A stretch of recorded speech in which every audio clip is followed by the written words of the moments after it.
Gotcha. All right. Good evening, everyone. Oh, it's a little loud. Good evening, everyone. I'm going to call the August 27th, 2024 regular meeting of the town board to order. Will the clerk please call the roll? Councilmember Moskowitz. Present. Councilmember Delarada. Here. Councilmember McPartlin. Here. Councilmember Brennan. Here. Supervisor Puccioni. Absent. All right. Will everyone please rise for the Pledge of Allegiance?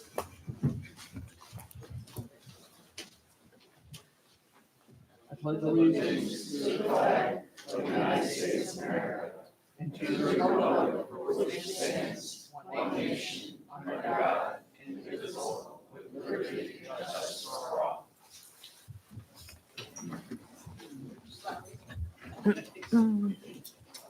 All right. We wish to respectfully acknowledge that Niskayuna is on the traditional lands of the Kaniki Haka and the Mahikaniak peoples, past and present, and we honor with gratitude the land itself and the peoples who have stewarded this land throughout generations. I want to go a little out of order with the agenda just for one thing. I want to respectfully move number 8 up with regards to the supervisor's report.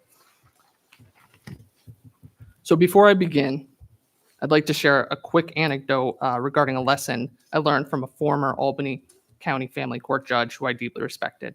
I took 2 major lessons from this judge. He once shared a heartfelt ritual of his parents, wherein his father would call his mother every workday during his lunch break so they could talk about their day. In my own life, my wife and I make a point to call each other every day when we work to make sure we're okay and see how we're doing. The second lesson was when speaking on a special occasion, such as this, it's okay to have a few thoughts written down, just in case. Speaking to the town tonight is a special occasion for me. I recognize that we are at a precipice of significant change within our town. With the resignation of our current supervisor, we will be transitioning to a new period of leadership. And there will be several reasonable questions about who the leader is to be. Communication is paramount, and that's why I want to take just a moment to discuss my intentions with regard to the supervisor position. I pride myself on being open, being transparent, and being real. I'm not perfect, but I'm always real. When I accepted appointment as the deputy town supervisor, my primary goal was to serve my community and secondarily to serve the office of the supervisor. I still hold these goals to be true today. However, serving our community and serving the office of the supervisor does not mean being the supervisor for the remainder of this term. After thinking deeply about this for the past 2 weeks, I do not believe that it would be in the best interest of my family to serve as the town supervisor for the remainder of the term. Nor do I believe that I am in a place in my career where I could have the full availability to serve as the town supervisor. I say this to be forthright and sincere. My sincerity is my credentials. That being said, serving my community and serving the office of the supervisor does mean being the bridge between the former supervisor and the next supervisor. And that I intend to do. I've spoken to the board, the members of the board individually, and advised them all of my intentions here. I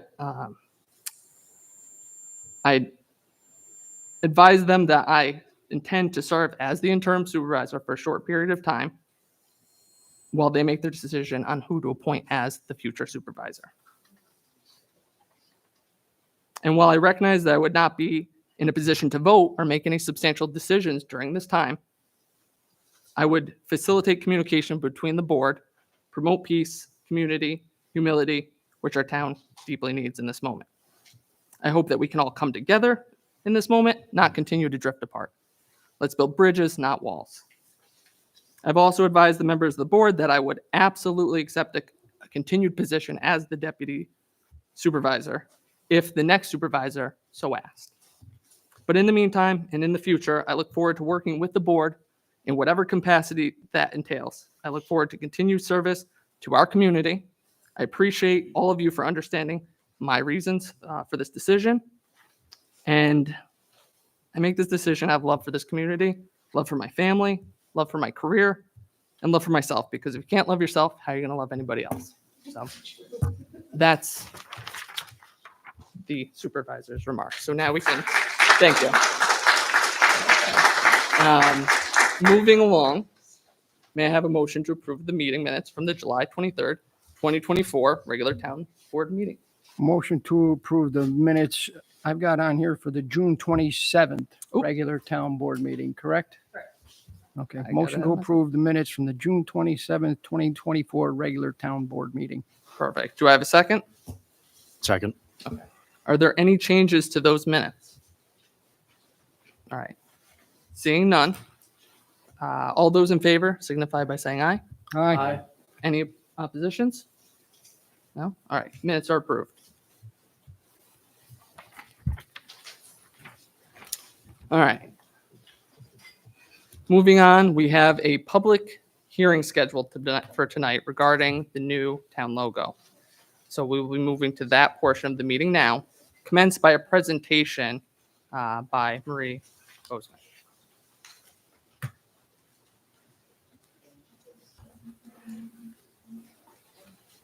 Good evening. If it's okay for the board, I'm going to stand like this. Since this is a public hearing, I wouldn't want to stand with my back towards everybody. So pardon me on this end. I hope this works. This presentation today is for your information before the public hearing takes place.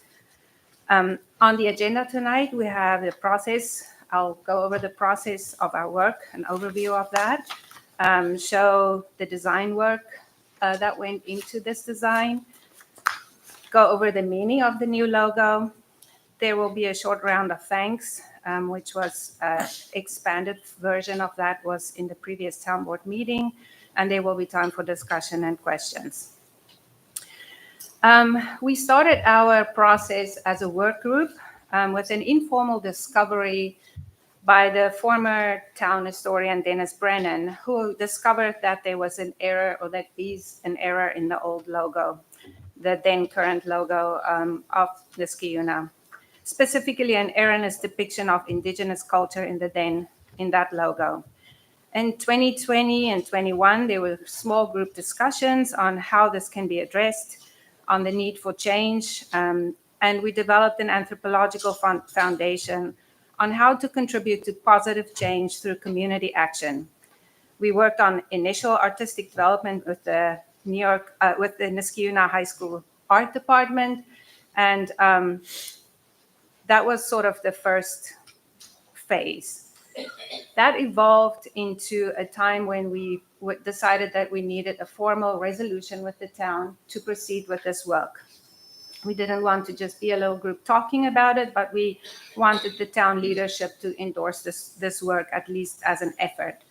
So in February 2022, we connected with the Task Force for Racial Equity and Justice. In April 2022, it was decided that we will align the logo redesign work with the Economic Development, Historic Preservation, and Environmental Conservation Committee. In May, on May 24th, 2022, Resolution 2022-144 was formally adopted and, quote, to form a work group to review and potentially redesign the town logo. The second half of 2022 was spent on developing this work group. Initially, there were 5 members. Soon, another member joined. And later, as you will see during the design phase, another member joined. The members of the work group were Dennis Brennan, Jocelyn McKinney, John Lemelin, David Amadio, Jennifer Wilkerson, and myself, and the 7th member is Jason Moskowitz. We did research, we studied, we looked at logos all over the area, the region, the country. We tried to teach ourselves and inform ourselves on design principles. What should those be? Not the actual design, but what are those principles? We have a professional graphic designer on our work group who helped us in that process. And then we outlined what we think a proper process and timeline for this work will be. We did some interviews where we talked to people from the indigenous community, and I just want to briefly mention to you the outcome of those conversations that were very informative to us and very important in the work that we did. What we learned from them was that it is the right thing to do to remove the error. That the current logo is outdated and cartoonish, in their opinion. That there's no need to depict any people in a logo, as that can actually be exclusive to those who aren't depicted. That we should be careful what symbolism we choose, because even objects and symbols can be limiting. We should aim for inclusion and something that will inspire the community. We should know the past, live in the present, understand the values that drive us as a community, and understand our dreams for the future. These were the lessons from our community collaborators, Indigenous community collaborators. Next, we embarked on developing a community survey, because part of this work is to get the input from the community. There is no work that affects the community that can be decided by just a small group of people. So the anthropological foundation of this work was clear. We needed community input. And the way that we designed that was to develop a set of questions. Many of you, I hope, saw that and participated in that. The community questions were based on what we learned in our own education. We also developed on how we're going to do this, a plan of action. So we had 5 major questions in the survey, and it was done in person at the Niska Day, at the Eddy, at Farmers Market, and the QR code for the survey was posted all over town. We received about 5,000 votes from approximately 500 distinct individuals, plus nearly 200 comments. All of that data was meticulously processed, and the results were documented, and we worked those into workable guidelines and principles. Just a quick comment on the survey. The top results from the survey, again, which were greatly informative to us in the final design. Niskayuna has excellent schools and is a great place to raise a family. Elements that should depict, there should be elements in the design that depict world-class innovation and scientific excellence. The name Niskayuna is unique and should be proudly displayed. Memorable landmarks are almost all the community, the ones that the community like, are almost all related to nature. We all love the natural beauty of our area. And the values, who do we want to be? The top 2 values that came out were welcoming, to be welcoming and inclusive. The next phase was then to get a professional design firm appointed. We developed an RFP. The RFP process was sent out to a selective list of professional designers. From that, we selected one firm, Cinder Design, and the contract was signed in January of this year. Through February through June of this year, we had several rounds of meetings and design work, in which I will tell you in a little bit.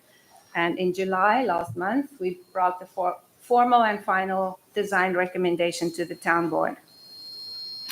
The design work followed a process of basically 4 phases. In the first phase was discovery and planning. We handed over all the data from all the previous work to the designers and did thorough discussions on those to make sure we all understand what that means to the design process. From that, the designers provided us with 3 visual directions. The word stylescapes that you see on there is what they call that, a stylescape. So we looked at those 3 directions, and we chose various elements from those stylescapes that we thought would be good for this design. They came back in the next round of design ideation, basically it is design ideas. They first came with about 52 sketches that all had a variety of ideas in there. We chose 3 directions from that. Inside of these 3 design directions, they came back with another 12 ideas, sketches. We chose then our direction that we wanted to go in. And during the design refinement stage, we worked within this one direction that we chose on the elements, the fonts, the color combinations, various rounds of color combinations, until we decided on the final color variations that we feel were appropriate. The fourth phase was the design delivery. So most of you by now have seen this in the publications and from our previous presentation.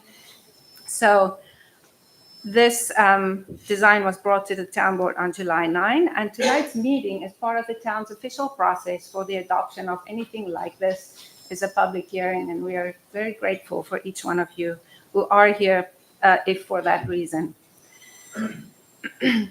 The work group unanimously recommend this logo as it meets the learnings from Indigenous peoples whom we talk to. It conforms to the design goals that we formulated, and it is in line with input from our community. So the meaning of the new logo. Every aspect of this design, the themes, the fonts, the symbols, everything depicts a set of attributes. These attributes are dependable, proud, forward-looking, confident, optimistic, inspirational, embracing, nurturing, welcoming, and friendly.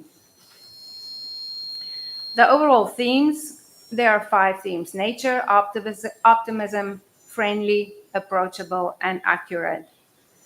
Nature is the community's feedback on one of the things they love most about living here. So portraying nature is important in this design, and it's important for our day-to-day lives.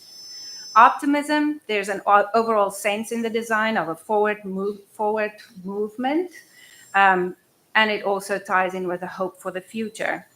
The design is friendly and approachable. It reflects a sense of warmth and community, and it's an accurate representation. It represents Niskayuna's roots respectfully and accurately. The colors that are in here are purple, green, and blue. The purple color is inspired by the wampum beads of the 2-row wampum belt that was made by the Haudenosaunee people when the Dutch and the Haudenosaunee people decided to share this area. And there are also other wampum belts that were made when the 5 nations, for example, decided to live together in peace. So the wampum belt inspired the purple color. The green is nature. It's also the color of the trees, and then blue for the sky and the river. Symbolism inside of this, the heron, which everybody sees first. The heron is an important Indigenous symbol. It's a clan animal. It embodies wisdom, patience, and good judgment in Native American lore. The Haudenosaunee felt that the sight of a heron before a hunt was a very good omen for success. The heron in this design is leaning, flying, and pointing to the right to symbolize forward movement. There is the connection to the river. Many people have seen herons along the river and spending time around the river. The white pine, which is in the color green, and here on the black and white, you can see the pine shape. The pine is considered the tree of life. There are many white pines in our area. It's a symbol also of the 5 nations coming together. The tree is an example of how the Haudenosaunee want to live their lives and conduct themselves. We are all connected. We protect each other for everyone's benefit. And the tree is also a symbol of communities connecting and growing together. Water is a representation of the Mohawk, one border of our town. The river and the nature is important to the community, as we've said. The water is represented in the design as smooth and less turbulent, hopefully symbolizing a more gentle and calming way of living together and a forward direction. In this circle, the outer circle, you will see 2 double lines. Those reflect the 2-row wampum belt, which symbolizes respect, friendship, and a shared future between Dutch and Haudenosaunee people, traveling down the river of life together. The circular shape stands for being united, staying connected, and the heron breaking out of the inner circle is again a symbol of confidence, change, forward-looking, and innovation. What would we like our Niskayuna community to see when they look at this logo? We would like for you to see something about our past, something about our present, and something about our future. Know the past, learn from the past, honor all those who have come before us, who have lived here centuries before us. Strong symbols of community, peace, support, living and growing together is what we learn from the past. In the present, celebrate the present. We live in a beautiful place. We all have good friends here. We raise our children here. We have families here. This is something to celebrate. We have excellent schools. You've all given us feedback on how proud you are of the school system, the scientific innovation, excellence, and our love of nature. It's all part of our present. And then what is it what we want for the future? We want to maintain this and hopefully make it even better for our children and our children's children. Continue to be our best selves in the future, be welcoming, and be inclusive. A quick round of thanks to the work group: Dennis Brennan, David Amadio, John Lemelin, Jennifer Wilkinson, Jocelyn McKinney,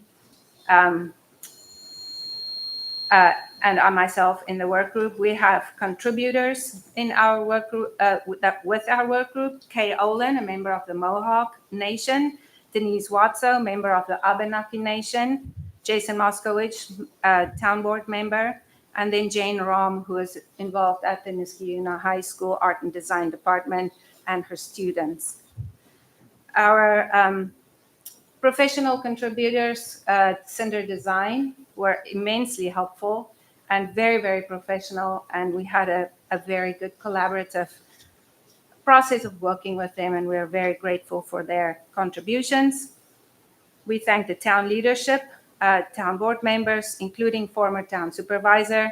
We thank the Office of the Town Supervisor, town attorneys, and then Laura Robertson, Chair of the Economic Development, Historic Preservation, and Environmental Conservation Committee, and as well as the Niskayuna Farmers Market organizers. Most of all, tonight, we thank all of you, members of the public, members of our community, who are here to listen to this presentation and to bring your voice to the public hearing. Thank you for the chance to do this presentation and do this work on behalf of you and our whole community. Thank you for listening to this presentation, and thank you for looking at this, letting us bring this logo to you that we believe presents a fresh and a modern community-based image to represent and inspire our town. Thank you very much. Thank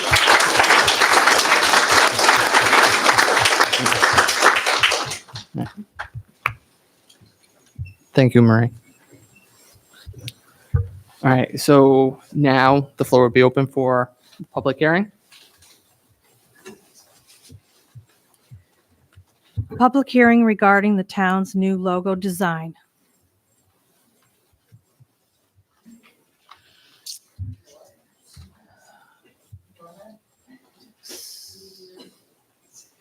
So who would like to come up? Good evening. I might go over just a little bit over 3 minutes, if that's okay. Just a little bit. Okay. My name is Nora Galto. I reside at 1049 Palmer Avenue, and I've been a resident in this unit for 40 years. I really appreciate the opportunity to comment on the town logo.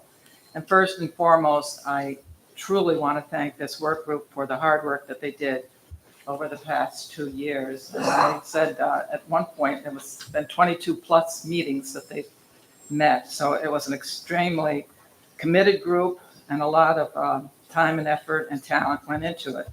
I don't completely understand the charge that was given to the work group, except that they were assigned the formidable task of redesigning our town logo. And I'm not sure that the town board had any input at all, except at the end. That's how I understood it anyway. I would appreciate if it's possible to get these PowerPoint presentations up on the Niskayuna's website so people can look at it and understand it, because that's what it takes. There's a lot of symbolism in this logo, and it's not easy to understand if you don't understand the symbolism. And so that explanation would be really helpful. I do have concerns with the proposed logo in other ways. The heron, that is a protected migratory bird, but it predominates. It's not unique to Niskayuna. It's all over the state. It's in marshes, swamps, rivers, lakes, and it is predominantly in Oswego County, where there's hundreds of rookeries in that area. And I can understand that the Federation would definitely honor the heron because it was definitely there. I was hoping, though, to see as part of the logo the year that the town of Niskayuna was founded. And that was in the original logo. It's gone now. There's nothing on the seal that has the year that the town was founded. I think it's important that we know and that we put that out there, that the town was founded in 1809. The wampum stripes are beautiful. It is significant, and I think it's lost, though. The purple coloring is lost in when you print black and white, which a lot of this will be black and white.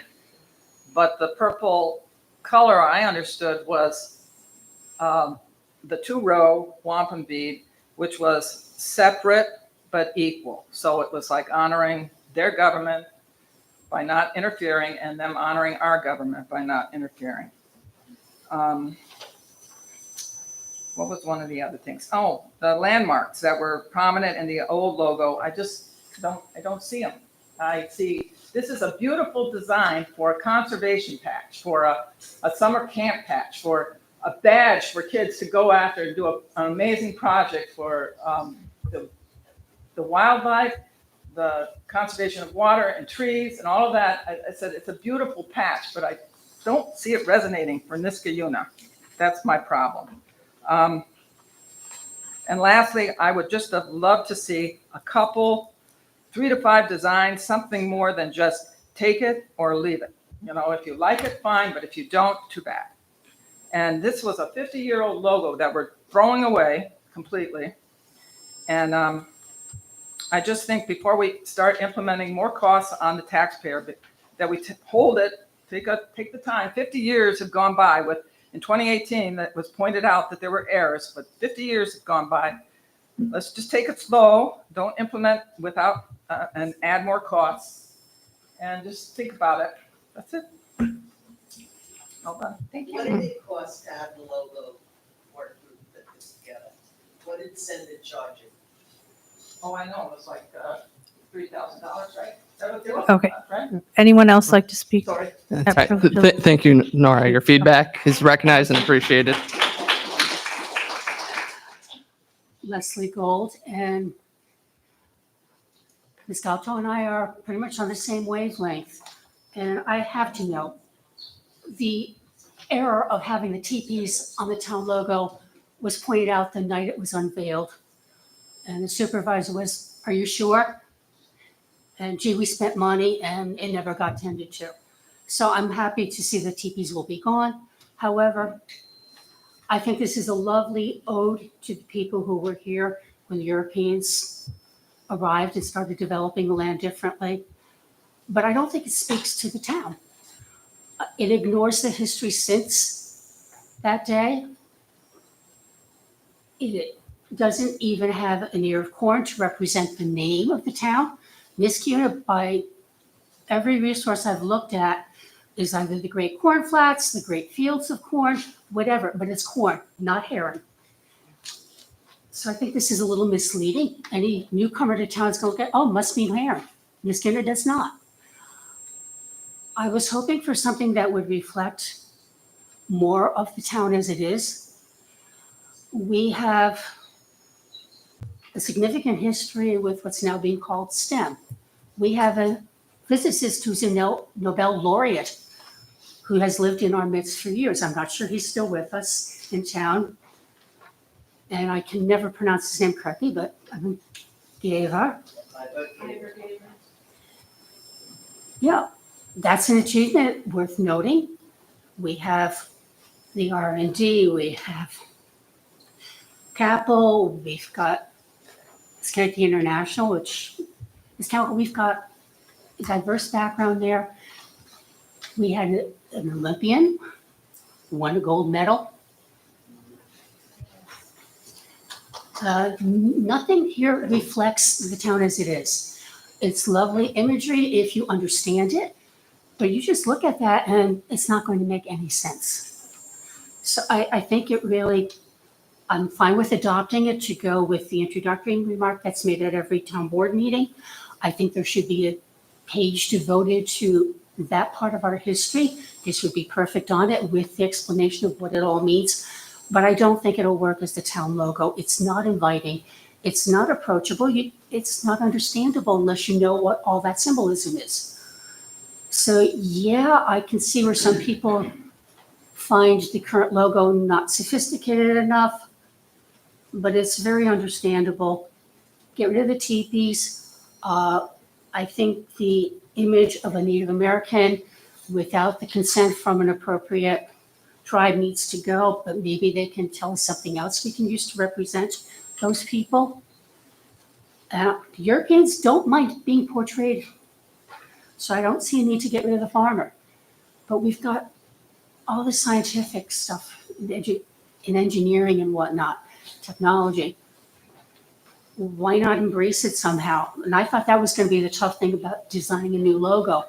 I didn't expect it to just be an ode to those who were here when Europeans arrived. And to me, this is really exclusive. It's excluding people because it focuses on one culture only. Thank you, Leslie.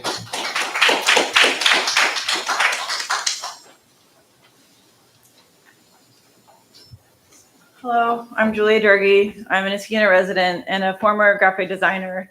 I ran all of LL Bean's Facebook ads for 5 years, and now I run digital communications for Beech Nut Baby Food.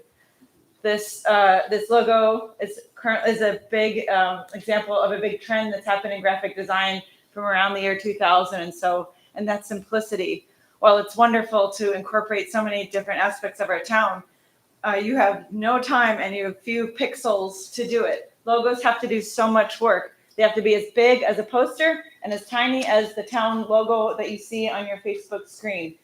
So you can't ask too much of a logo in terms of storytelling. It has to grab someone's attention. Our attention spans are shrinking by the minute.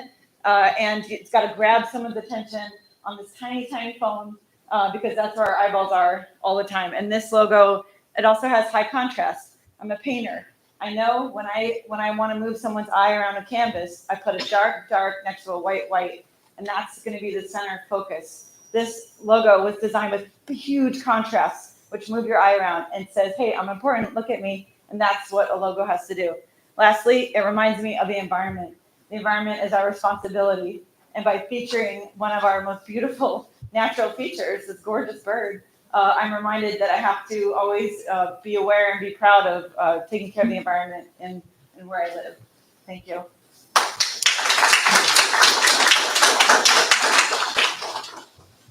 Anybody else?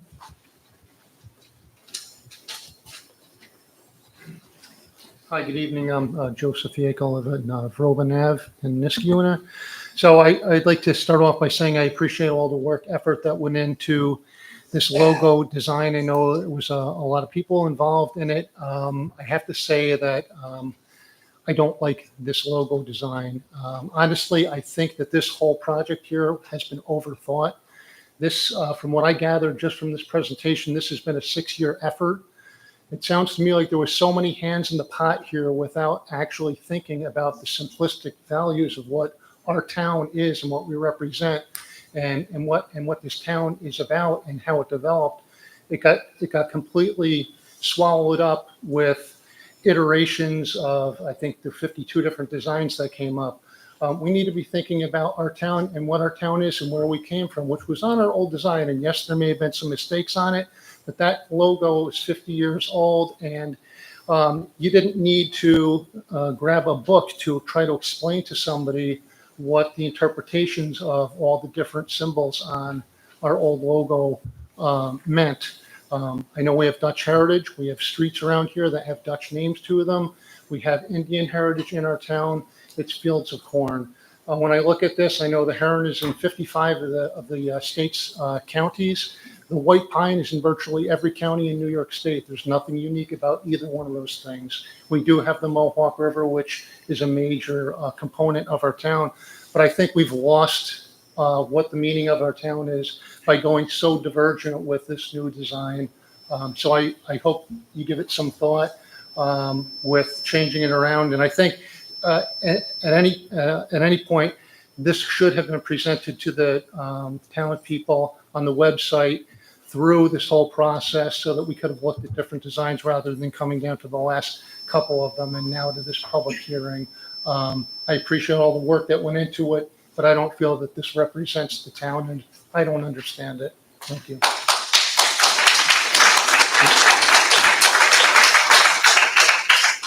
Thank you, Joseph. Your feedback's appreciated. Anybody else? Anybody else for? Okay.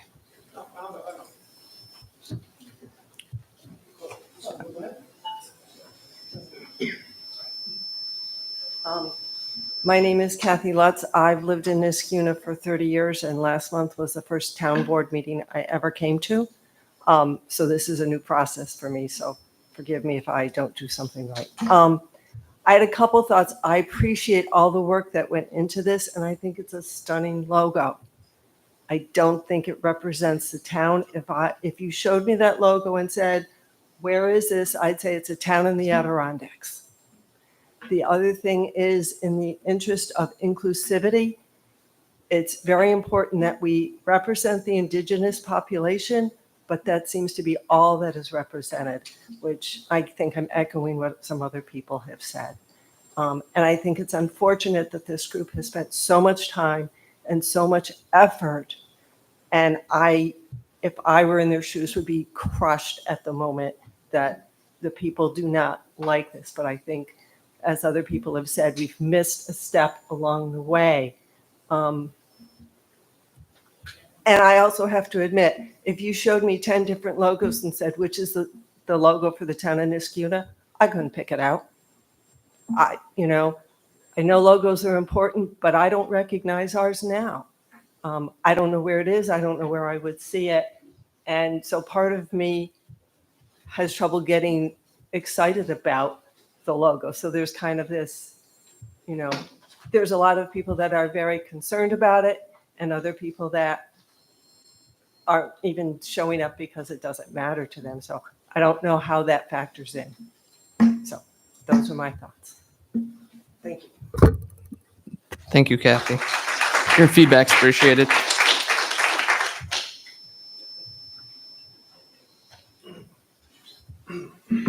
Donald Woodson Hunt, 2160 Grand Boulevard.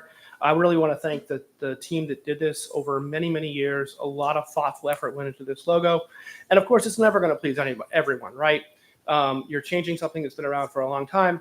And I just want to I heard the comments that were made. And it was interesting that, not unique, the heron, the white pine.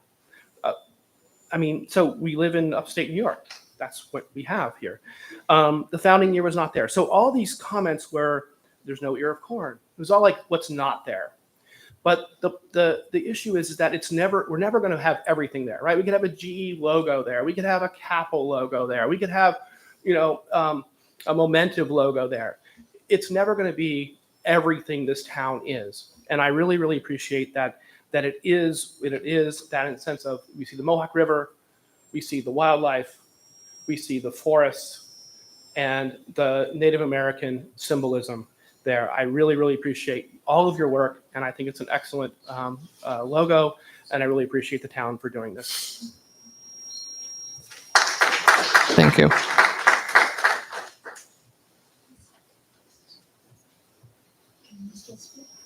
Yeah, still open.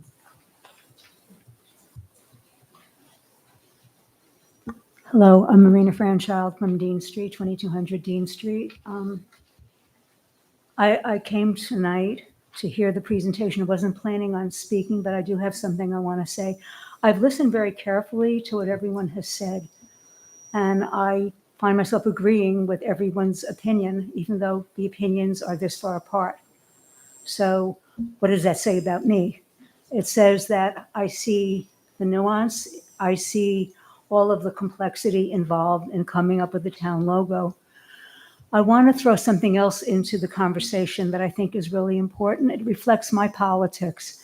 For so long, people that are native to America, indigenous folks, have been presented in very untrue ways. It wasn't until I was in college and I read Howard Zinn's History of the United States that I found out that Columbus was a horrible human being. I always celebrated Columbus Day, thought it was great. That's what I was taught in school.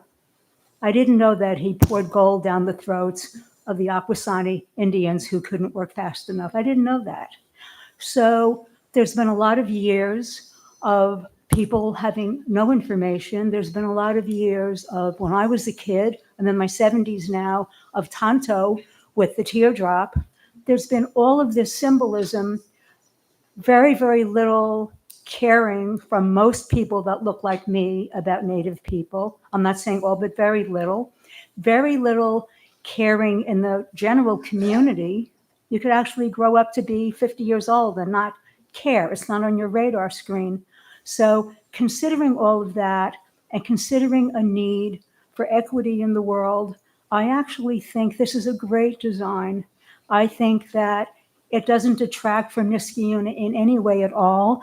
The name itself, you have no idea how many times I have to spell the name. People have never heard the name. They ask me about the name. The name itself is emblazoned. It's very clear. It's an Indian name. And that speaks volumes as far as I'm concerned. And in a way, we should really feel happy that we are paying homage to people that have been forgotten about, neglected, and been an underclass in America for hundreds of years. Thank you. Thank you, Marina.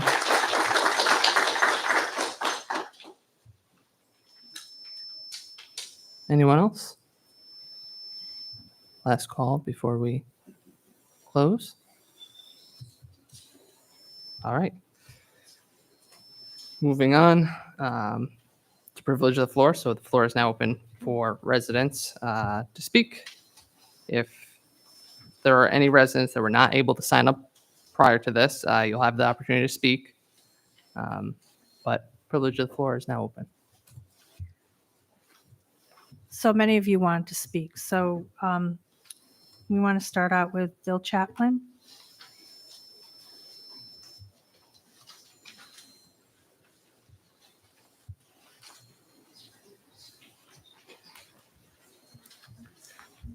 Good evening.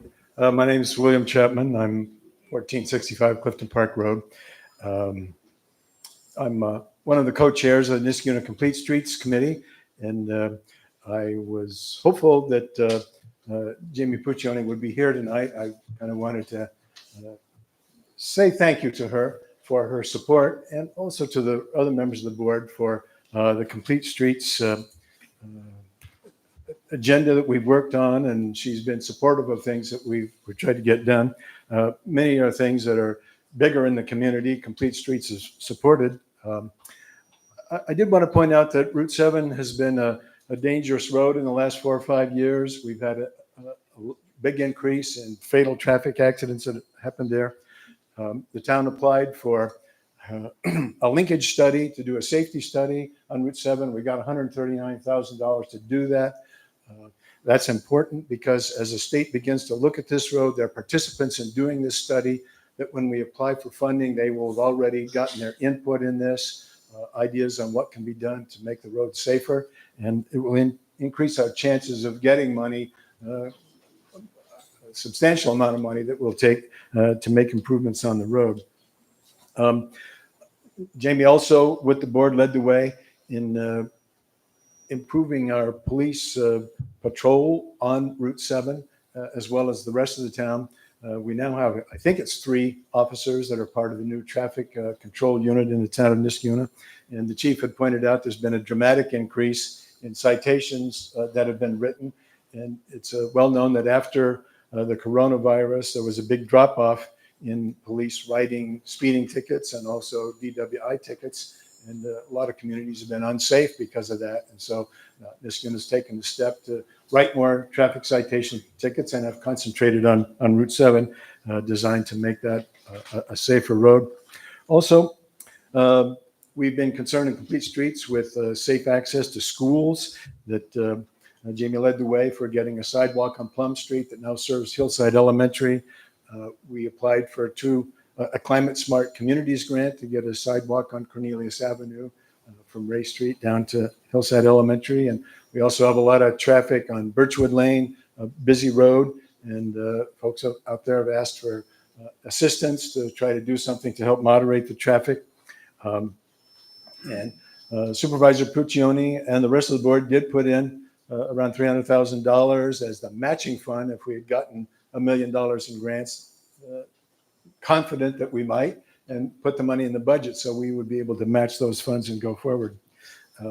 Also, the town board has taken the step of having the traffic cameras, people that go around school buses when the stop sign is out or the lights flashing. It's a safety thing to ensure that's done. Quickly also, push button crosswalks. We now have Upper Union and St. Cattery, crosswalk at the intersection of River Road and St. Joseph's Drive, and also a push button crosswalk on the Kelts property. We've also, Complete Streets has encouraged the county to complete the segment on that street between Baker Avenue and Lexington, and the county's agreed to do that.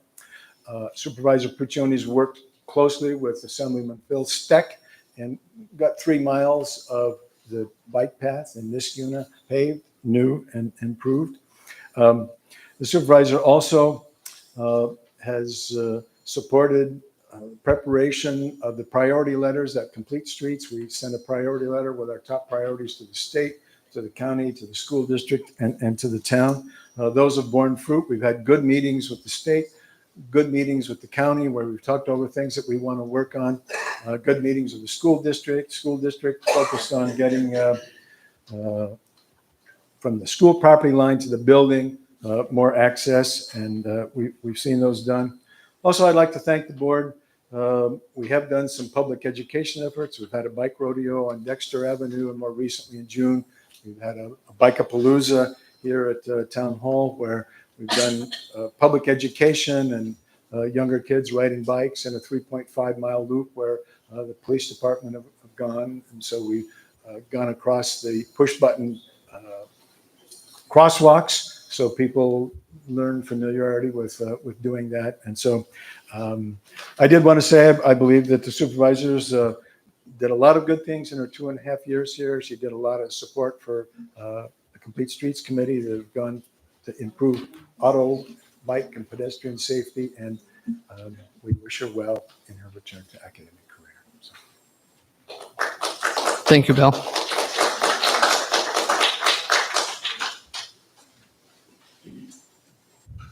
Anyone else for yes, Marco? Joe Yekel? Oh, or Heard. There's 2 Joes. It's a great name, by the way, Joe. Joseph Hare, Lexington Parkway. I'm going to talk about the water and sewer rates. Excuse me. For the past 6 years, the town board kept the true cost of funding the water and sewer department low by applying fund balances to offset fee increases. That cost the town money. The board also hid some of the increases in the property taxes that we pay each year. Now, from 2007, from the 2007 to 2018 budgets, I think it was Joe Landry, he increased the appropriate fund balance in Sewer District 6 by $2.8 million. So there's $2.8 million in the kitty. Then from 2018 through 2022, the board has supplemented the cost of running the wastewater treatment, the water and sewer plant with that money. In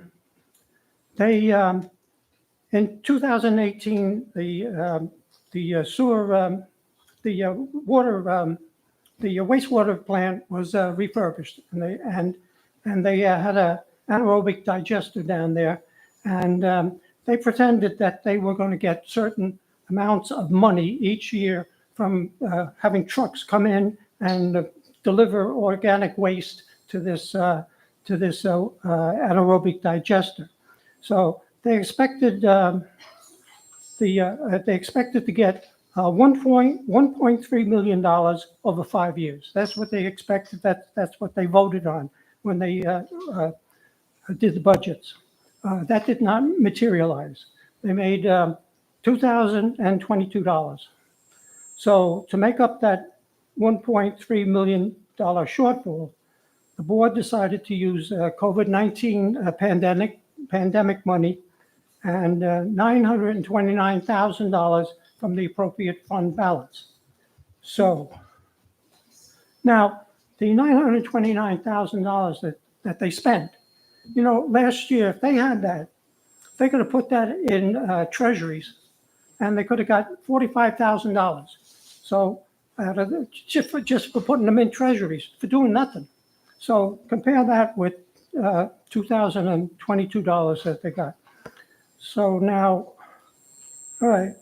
So, well, now people are upset, but because their fees went up this year, but they're comparing their fees to subsidized fees. And also, the dollar has been devalued about 25% since the pandemic. So inflation is high. So costs are high. So of course you're going to pay more now than you did in the past. And also the board, they hid fees, and they did it for a reason. It's easier to. What they did was if they needed a fee increase, say they needed a $40 fee increase, So now you have a property tax, which is maybe around $4,000 a year, and you have the fees that people pay for service, which maybe is around $400 a year. So I'm just using these numbers as an example.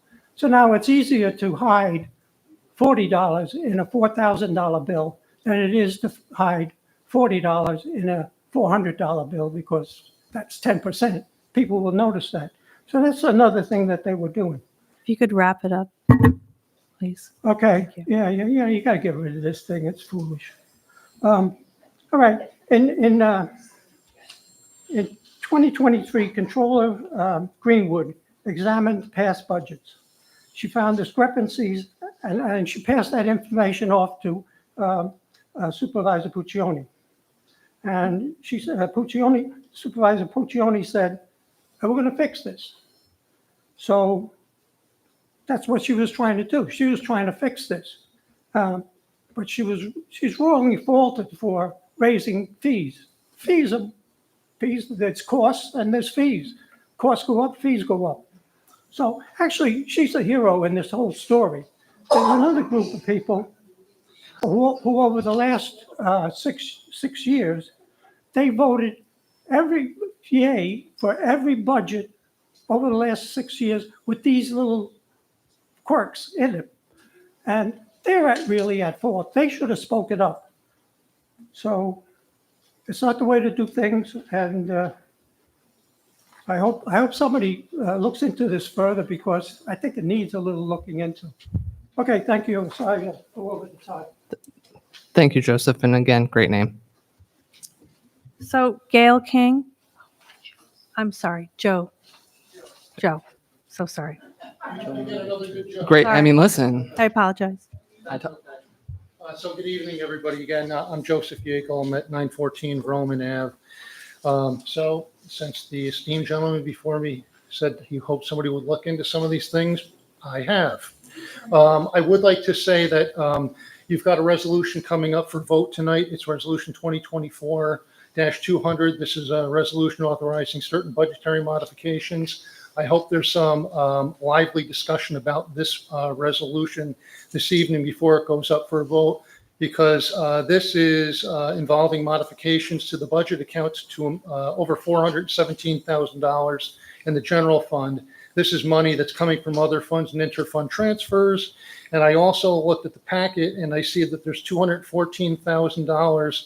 That looks like it's a decrease in the general fund unreserved fund balance. That looks like it's also being shifted in interfund transfers to cover some capital project revenues. That's a huge amount of money.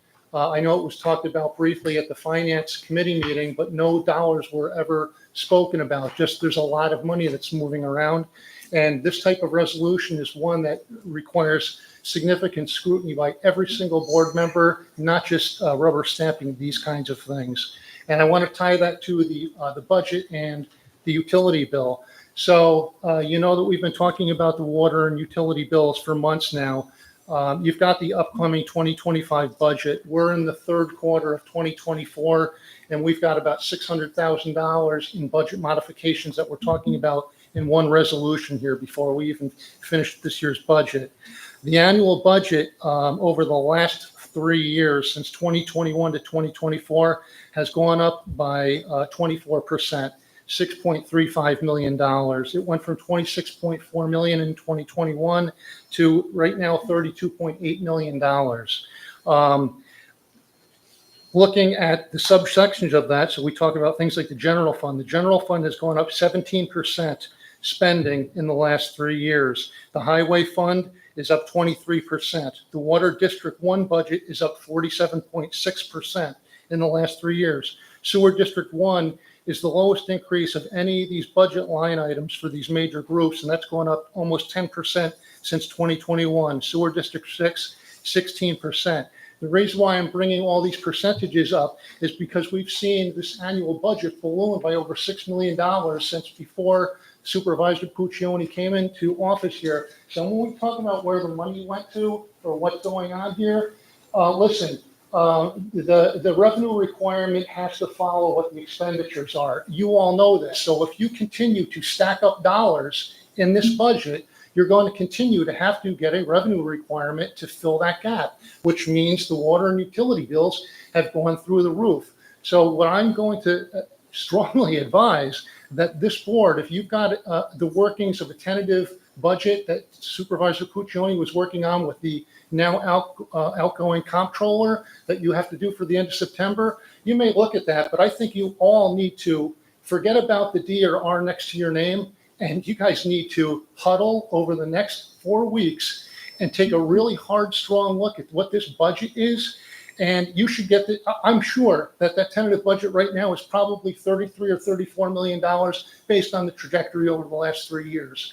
You guys should be saying we are not going over $30 to $31 million, and you're going to try and get this budget back into a controlled environment again. It's completely out of hand.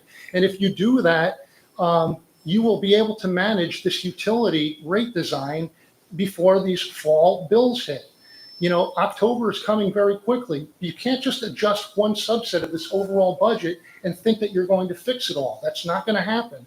You've got to look at the highway. You've got to look at water and sewer. You have to look at the general fund, and you need to make hard decisions. And it's hard decisions together because that's what the people in this room want you to do. We don't want you yesing and rubber stamping and pitting the one Republican against the Democrats. That's not what this town is about. This town is about making it livable and workable and having us satisfied with what you do. So I know I'm long-winded with this, but it's really important to me, and it should be as important to you guys. The budget is out of hand. You have to look at that. And you can't just say, I'm not part of that committee. And if the comptroller told me this, I got to believe her. It's got to be true. You have to ask hard questions. You have to demand the right answers. And if you don't understand something, you have to ask the questions. And that's what I want you to do. I want you to work really hard over the next 4 months. You're in a tough spot because you were appointed. I know you don't have voting power, but you definitely have influence to say what you think is the right thing to do, and regardless of who's sitting on either side of you. And that's what I hope that you do, Joe Drescher. I hope you work really hard for as long as you're in the spot. And I'm willing to give you the benefit of the doubt, knowing that you got handed, a pretty difficult situation, as every board member here has, with the supervisor going and the comptroller, 2 important jobs in this town that have vacated in the last couple of weeks. So please, please really work hard on this and make the town proud of you. Okay, thank you.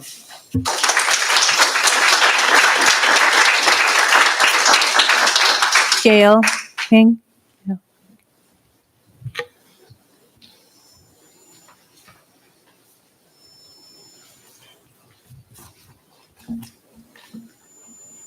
Good evening. Can you hear me? Yes. I'm hoping people online can hear this and will come out and help us on all these problems. I'm Gail King. I live on Balltown Road. I've lived there for 50 years.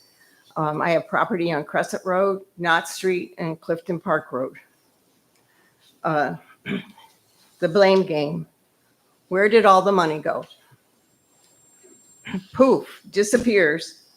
Don't worry, just tack some miscellaneous numbers onto the water sewer bill. Niskayuna residents have so much money, they will never notice they are being scammed. Let's try an example. The $78 unexplainable item on the water bill times 8,434 homes equals $658,164. Why was it added to the water bill? And where is it? Where is the $2,000 a year you added to my commercial water bill? And that's with no increase in use. Millions of dollars, poof. And where is the report from the town planner, Laura Robertson, for the $225,000, $250,000 in the 2021 from the state Phil Steck's office? Our New York State Representative, District 110. Where did the money vanish to? Why is the train station, porch, and sidewalk not being taken care of? Has the money been spent on parks and ball fields our children are not allowed to use, even with an adult present? Do the visitors to our parks pay a fee? Are we all being treated the same? Of course, we all understand GE has priorities. The new 5-story manufacturing of windmills was rubber stamped through the town boards. Only a few hundred parking spaces needed.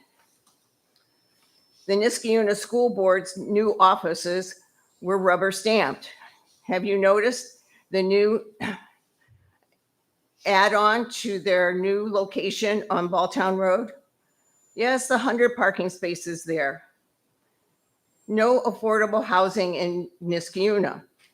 The proposed apartments and townhouses on Balltown Road and Van Antwerp Road have continually been blocked. People of Niskayuna, I'm asking you to pay attention. You are responsible for this town.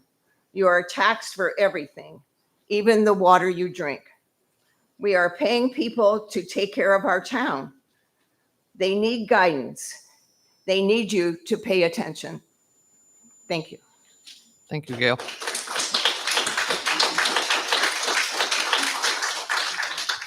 Is Dana here? Dana Breezy? No. Marina?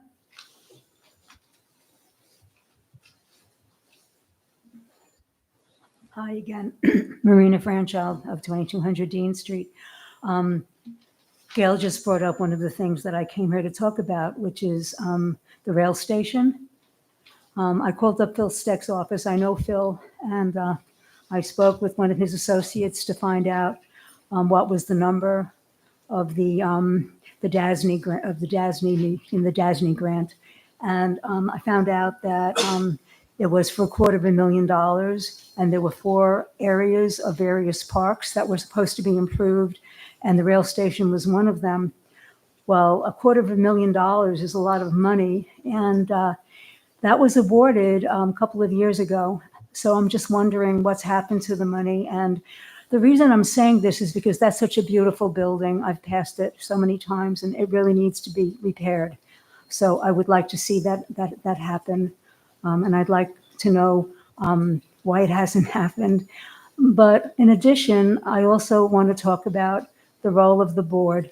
When the whole water rate hike came up, and I spoke for the first time, I said something that I'm going to repeat right now. There are people on the board that were here years ago when people first noticed that that there was a discrepancy between the rates and what the rates should have been. And yet nothing was done about it. This concerns me. It's concerned me for the last quarter of a year. Why is that? Because I'm a treasurer on a nonprofit and I was an engineer. So the roles and responsibilities are similar in one very important regard, okay? When I was an engineer, if somebody did a design and they'd have to present it to a panel, there was always somebody who was a surrogate peer reviewer. That was me more than once. That meant that I had to understand every aspect of their design.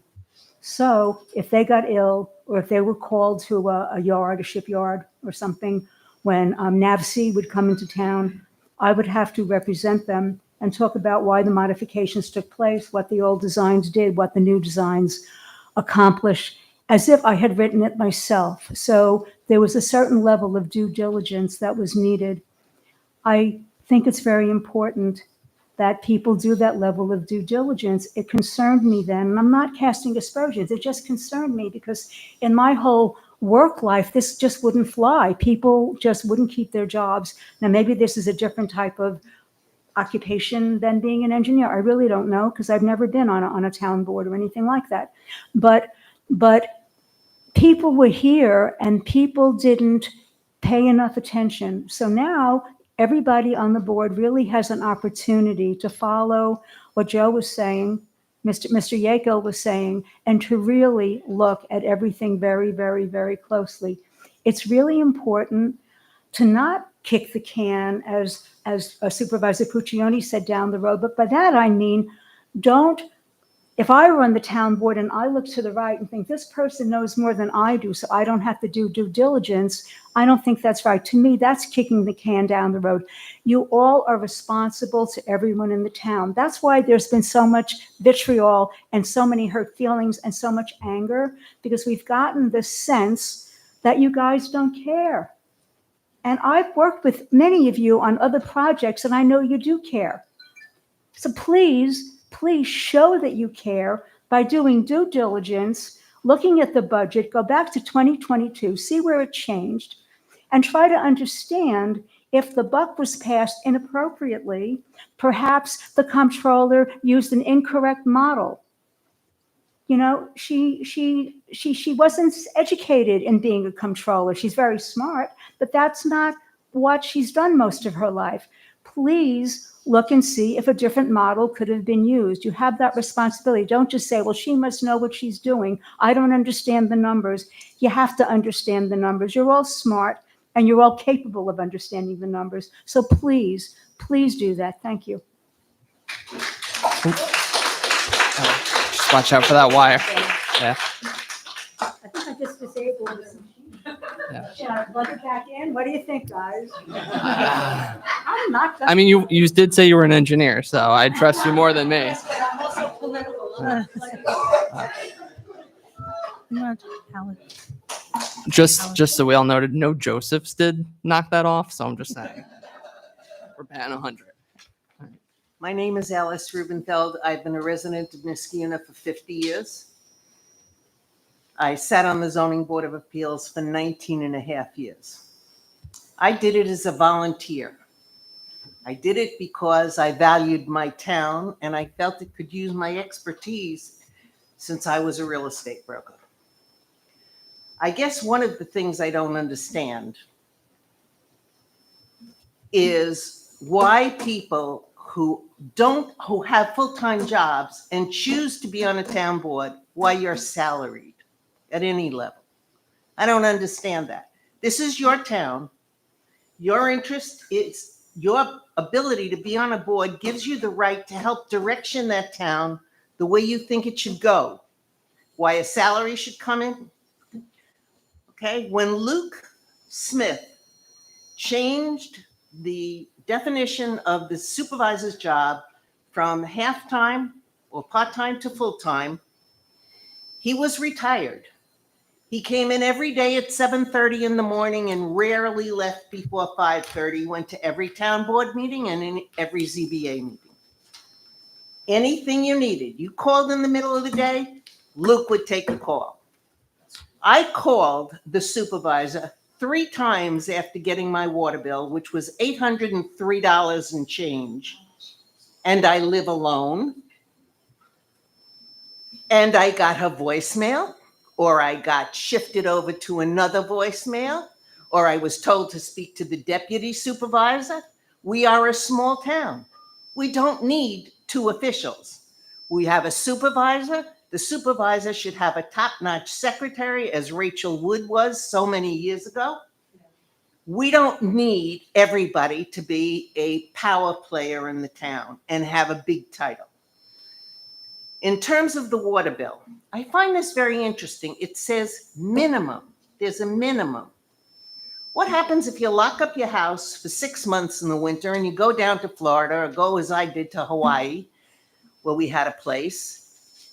Why would there be any charge? Any charge at all if you winterized your house? Would you go in and shop at Price Chopper if they said you can't come in unless you spend $282? The answer is there's no such thing as a minimum water bill, period. There has been so much mismanagement. You have been such poor fiduciaries. It is obscene how poor your fiduciary responsibility has been to this town. And if I ran my business like this, the state would put me out of business. I am a responsible fiduciary to my clients, to my agents, to my customers. You have not done your job. I think every one of you, except Mr. Moskowitz, should resign.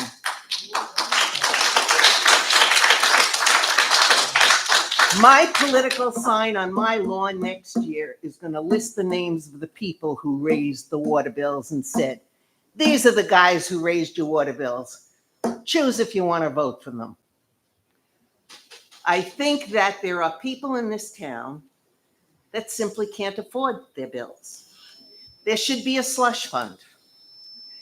There should be a senior rate that is different from other people. There are seniors who have lived in this town for 60 years who can't afford their bills, who I'm sure have either spoken to you or who have wept to Chris in the water department. You should be ashamed of yourselves. You should be ashamed of yourselves. I used to tell my customers when they said Niskayuna, what does Niskayuna mean? I said, Niskayuna is an old Indian word for high taxes. The town has not met its responsibilities. The school district has not met its responsibilities. We are not the school district who were when my 2 kids went to the high school there for sure. And the town has done a very poor job. Now, maybe it's because we elected the wrong officials. Maybe it's because officials don't understand that when they get a job, they have to really, really work at it. If the town supervisor is going to be paid a full-time salary, it better be his only job. That's it. I think that reading that the town was talking to a PR firm, which we who grew up in New York all know what that means. That means a fixer. We have a bad image. We got to call in a professional to fix it. Well, you stepped in it. Now you wipe it off your shoes. You don't employ someone. This is what I think the town should do.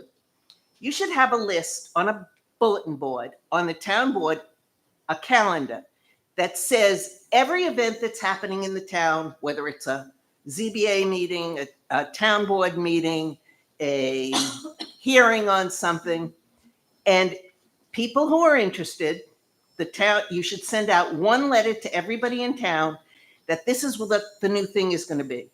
If you're interested in what's going on in your town, come down before the first of the month. It'll be posted by the end of the previous month, and see what's going on the next month and what will be discussed, and show up and be a good citizen.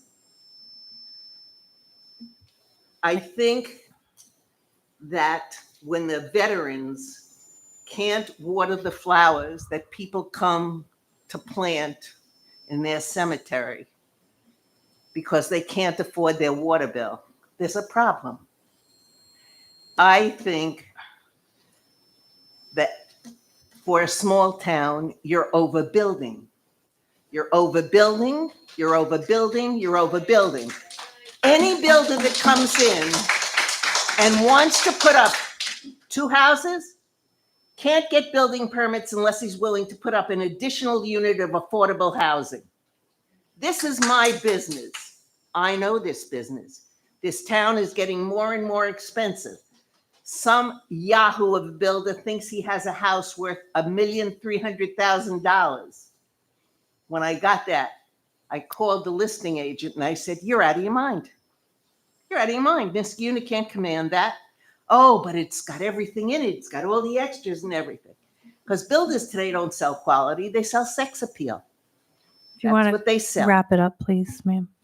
You have a responsibility. You have a responsibility to me and to every member of this town. I would say once again, I would urge you all, except for Mr. Moskowitz, to resign your positions.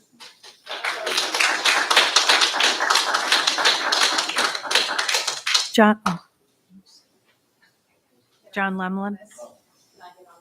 Yeah, you can go next.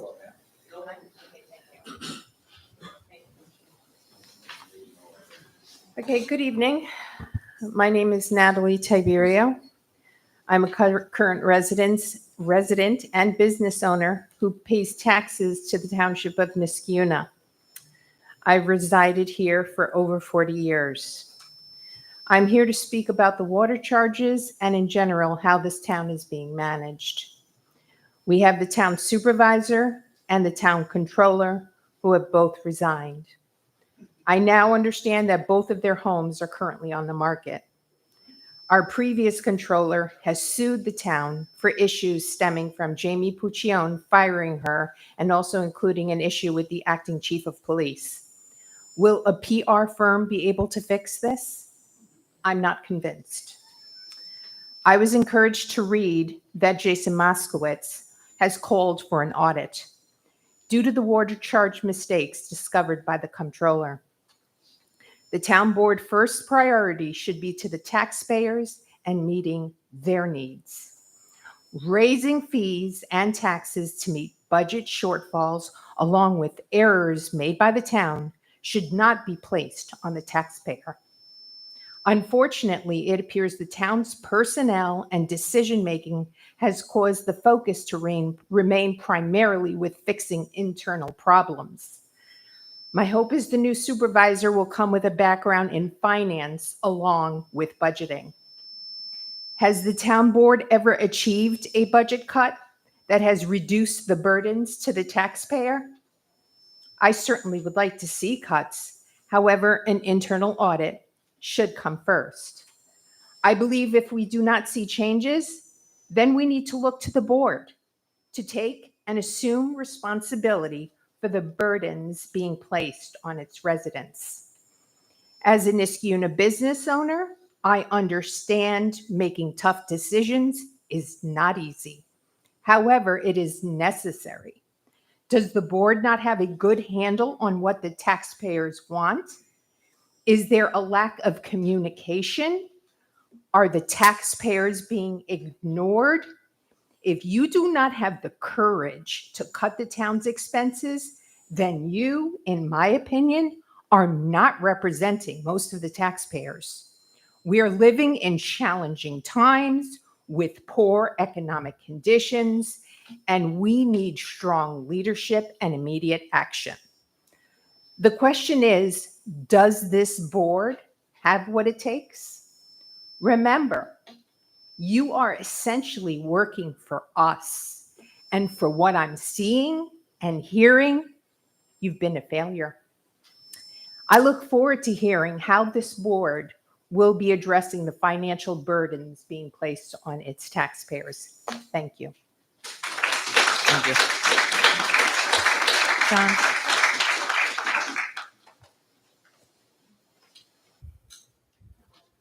Afternoon or good evening. My name is John Lemelin. I'm reading a letter from a friend of mine, Ashok. He couldn't be here today, but he asked me to read this to him, to you for the record. So this is from Ashok Ramasubramani. He resides at 2023 Akron Court. And the letter reads, on Saturday, August 17th, we had a series of nature walks on town-owned property as part of the Natural Resource Inventory NRI project. We had 3 hikes at the Fieldstone Estate Forest, the Brennan Lane Forest, and the Avon Crest Forest. They were all well attended with many children participating. There are many beautiful and natural areas in Niskayuna. The Fieldstone Estate Forest was particularly delightful. The NRI project is undertaken by the Conservation Advisory Committee, the CAC. Within the CAC, I, Ashok, lead the project with substantial help from the town planner, Laura Robertson, and others. The project is funded through a grant from the New York State Department of Environmental Conservation. A project such as this cannot succeed without strong support from the town board and the town supervisor. I take this opportunity to thank them both for their support. In addition, I, along with my spouse, Jennifer Littman, would like to thank Supervisor Puccioni for her strong support for many sustainability and biodiversity initiatives in our beloved town. We have found her to be extremely approachable and the kind of leader who really listens to citizens' concerns and ideas. Supervisor Puccioni gives you her time and undivided attention, an excellent but increasingly rare trait in leaders today. In addition, we wish to thank the supervisor for all of her good work she has done to inspire and empower the younger generation of leaders, something Supervisor Puccioni has done consistently. Separately, as a woman and a person of color, our supervisor is a valuable role model for underrepresented groups in leadership. We shall miss Jamie very much. Sincerely, Ashok Ramasubramani and Jennifer Littman. Thank you. Thanks, John / Ashok. Thank you. Leslie Gold?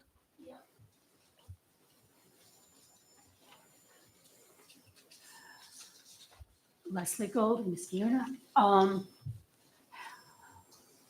What I was going to say has changed. So let me start with compliments to you, Mr. Drescher, for making what I believe is a very wise decision. I know something of your career. I know your involvement with your fire district, your family, and I think we are at a point where we have to acknowledge that supervisor of this town is really a full-time job. I think it also needs to be paid such. It is not currently.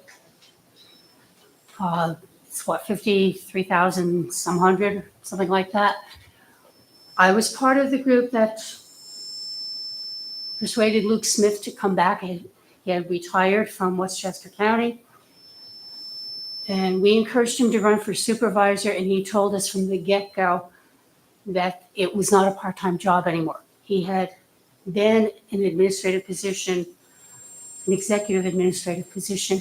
He had a good idea of what was required in terms of state reporting, et cetera, et cetera.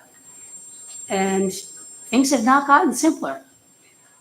And I think part of why Supervisor Puccioni really became overwhelmed is because the job is that big and her heart's with her regular career. So I think the pay committee should continue to look at the issue and we should come up with a fair salary.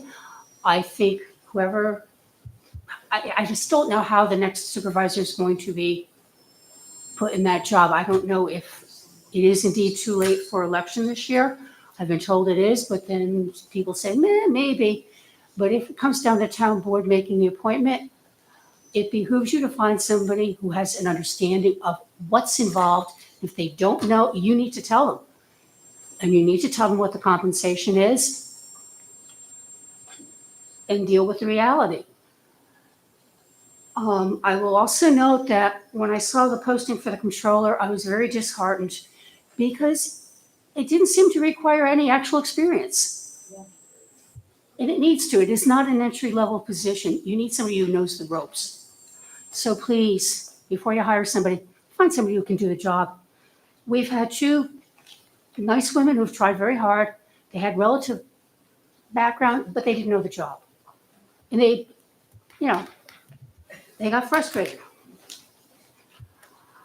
And I will note, last time I looked, I did not see the budget hearing, the budget workshop scheduled. Maybe they're on the website now. I know there is a monthly calendar with meetings scheduled on it. All you have to do is look on the internet. If that schedule is available, I'd like to know how to get it ASAP. And I guess I'm running out of time here. But department heads deserve experience, not somebody who wants to learn their job. Controller or any other department head in the town. Thank you. Thank you, Leslie. Okay, that's all that's on my list. Does anybody else want to first? Go ahead.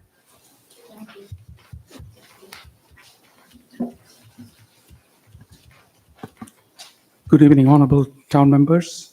My name is Paul John. I'm speaking on behalf of the St. Paul's Indian Orthodox Church, 1930 Hillside Avenue, Niskayuna. And the concern we are raising is the water and sewer bill, which went up significantly from the rates we were charged.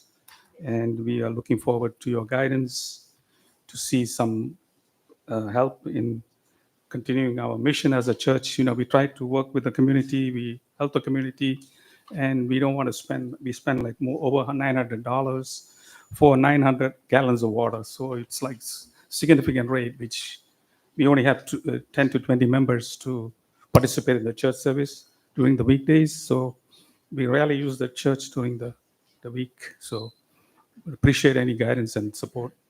Thank you for your time. Over. Thank you. I am his half, but as a resident of Niskayuna, thank you for your service, each one of you, and I wish Jamie good luck.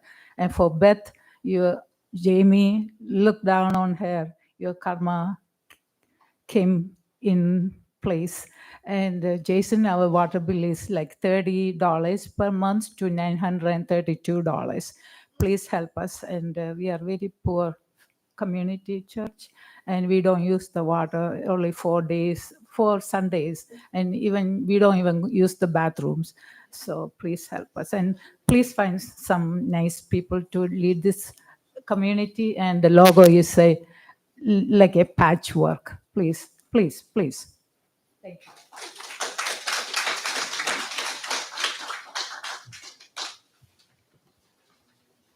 Anyone else?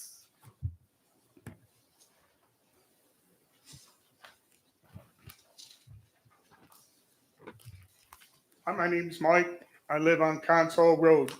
I've come to this board several times about the speeding, throwing beer bottles, can't walk down our road because you get chased out of it by a car.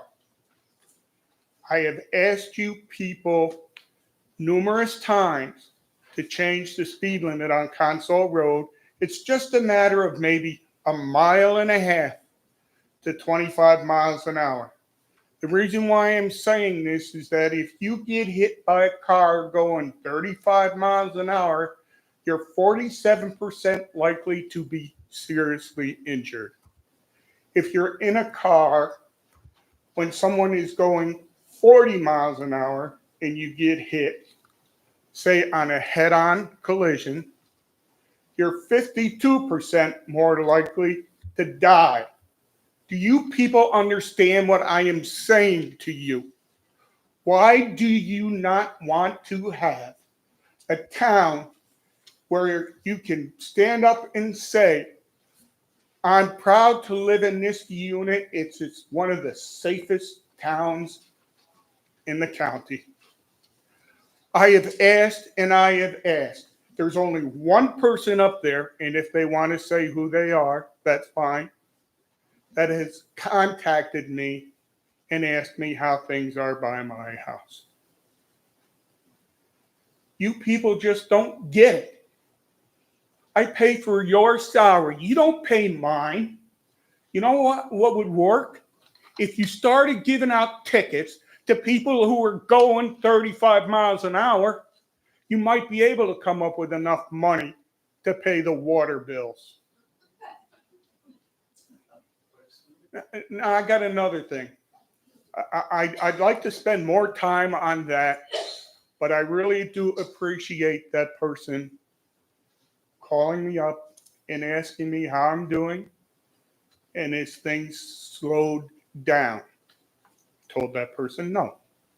It's gotten worse. I really like the police chief. I really do. But you people up there are not telling that police chief to enforce the laws, motor vehicle laws, rules, and regulations in the state of New York. States that speeding over 30 miles an hour. Now, if you want to give a cut, a break, or maybe 5 miles an hour over the speed limit, fine. That's great on Troy Road.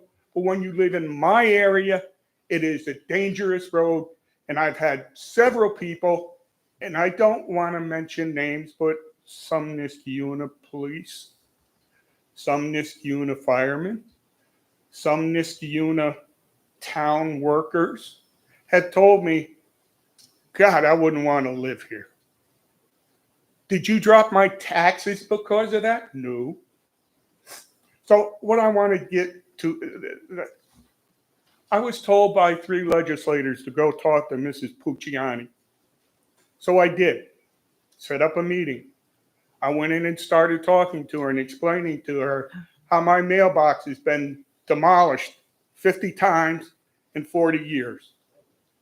How my garbage cans, I got tired of picking up garbage because people hit my garbage cans because they can't make it around the corner. But if they were going slower, they could. So she told me at that particular time, I'm getting personal. I said, yeah, I'm personal. I'm telling you what's happening to me. What's happened to me? And you just, so we did some talking, and I just got diagnosed real bad with my diabetes has gotten worse. I'm physically disabled. I don't like to tell anybody that because I'm from a generation where you do things even though you hurt. You people don't hurt. Have you lost a kid? Have you had anybody die in your family because of somebody hitting them with a car? I don't think so. And it still hurts, even though it was 30 years ago, it hurts just as if it was yesterday. Because every time somebody goes whizzing by my house, I don't want to be the next one getting killed. Don't you people understand? You can do anything. Do you realize that over 2,250,000 people a year in Niskayuna break the law? Figure at $125 a pop. How much money does that bring into the town if you people told the police department, you start giving out speeding tickets for people going over 35 miles an hour? Why don't you want to do it? I want you to do it. I don't think anybody in here is saying, geez, we want people to go speeding by our house. My next thing I want to finish with Pucciani. I was told by 3 legislators to go talk to her. Explain to her what your problem is. She'll listen to you. So I went in, I told her, and like I said, she said I was getting too personal. Well, so then we got talking. I started getting a low sugar attack, and that's one thing I'm a little afraid of. Driving on Consall Road, you have to be on your A game So I don't drive that much, but now I can because my sugar is pretty much under control and all these things. So I started telling her, this is what you have to do to get a 25-mile-an-hour speed zone. I told her what she has to do. She says, well, how much is it going to cost? I said, between $30,000 to $50,000. Oh, we can't do that. But you can put a pickleball court and tennis courts and biking paths. What good is it if you can't get to them because you're afraid to walk down a road? I bounce around a lot, and I do tend to get long-winded. But I did not know when I went to that meeting that you were the assistant supervisor. Thank you. I'm glad to see you up there. We had nice talks about the speeding in Niskayuna. So she started telling me, we can't do that because it's going to cost money. And I said, well, somebody dying, is that worth it? So I said to her, what about that couple going down St. David's Lane, hit a tree, caught on fire, and they both died? Why? Because they knew they weren't going to get stopped for speeding. They knew that nothing would happen to them. I'm going to try and wrap it up. My thing is after we got talking,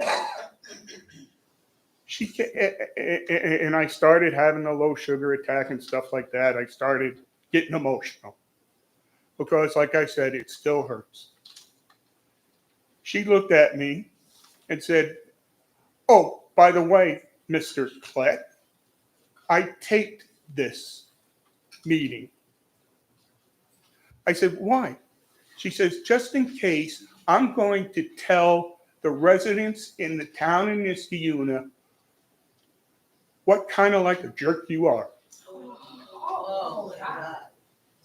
I asked her to play it back for me. She goes, I'm not going to do it now, but if you try to do something, I will. But she doesn't know it works both ways. I saved this for now. I was hoping she would be here so I could confront her. I'm going to tell the state university, everybody. I worked for the state for 27 and a half years. My wife, 35 and a half years.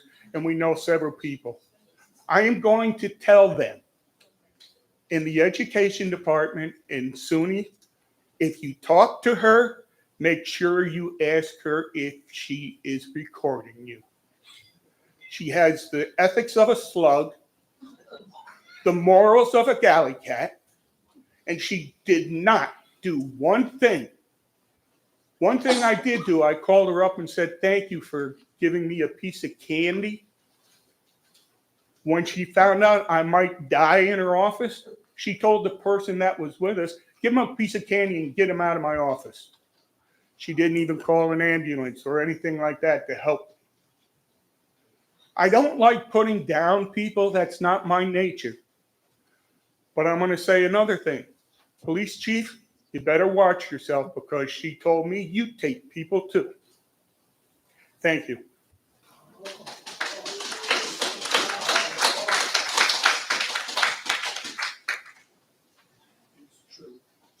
I have no one else on my list. Yes, go ahead, Marina.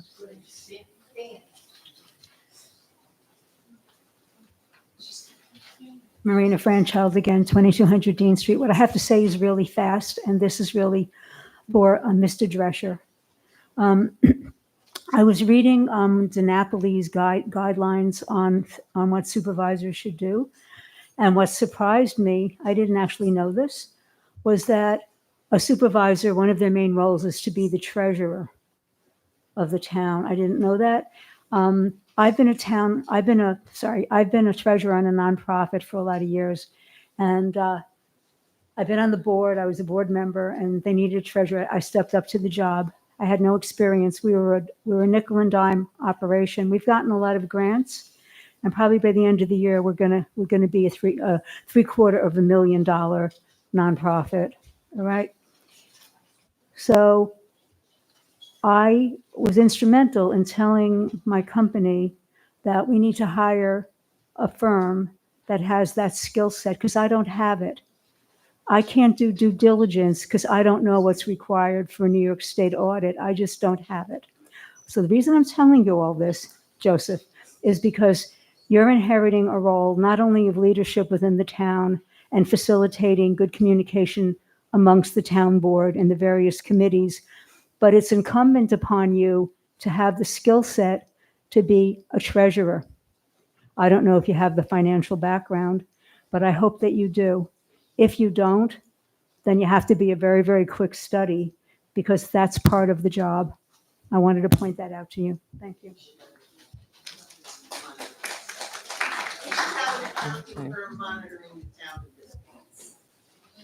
Is there anyone else that would like to speak at privilege of the floor?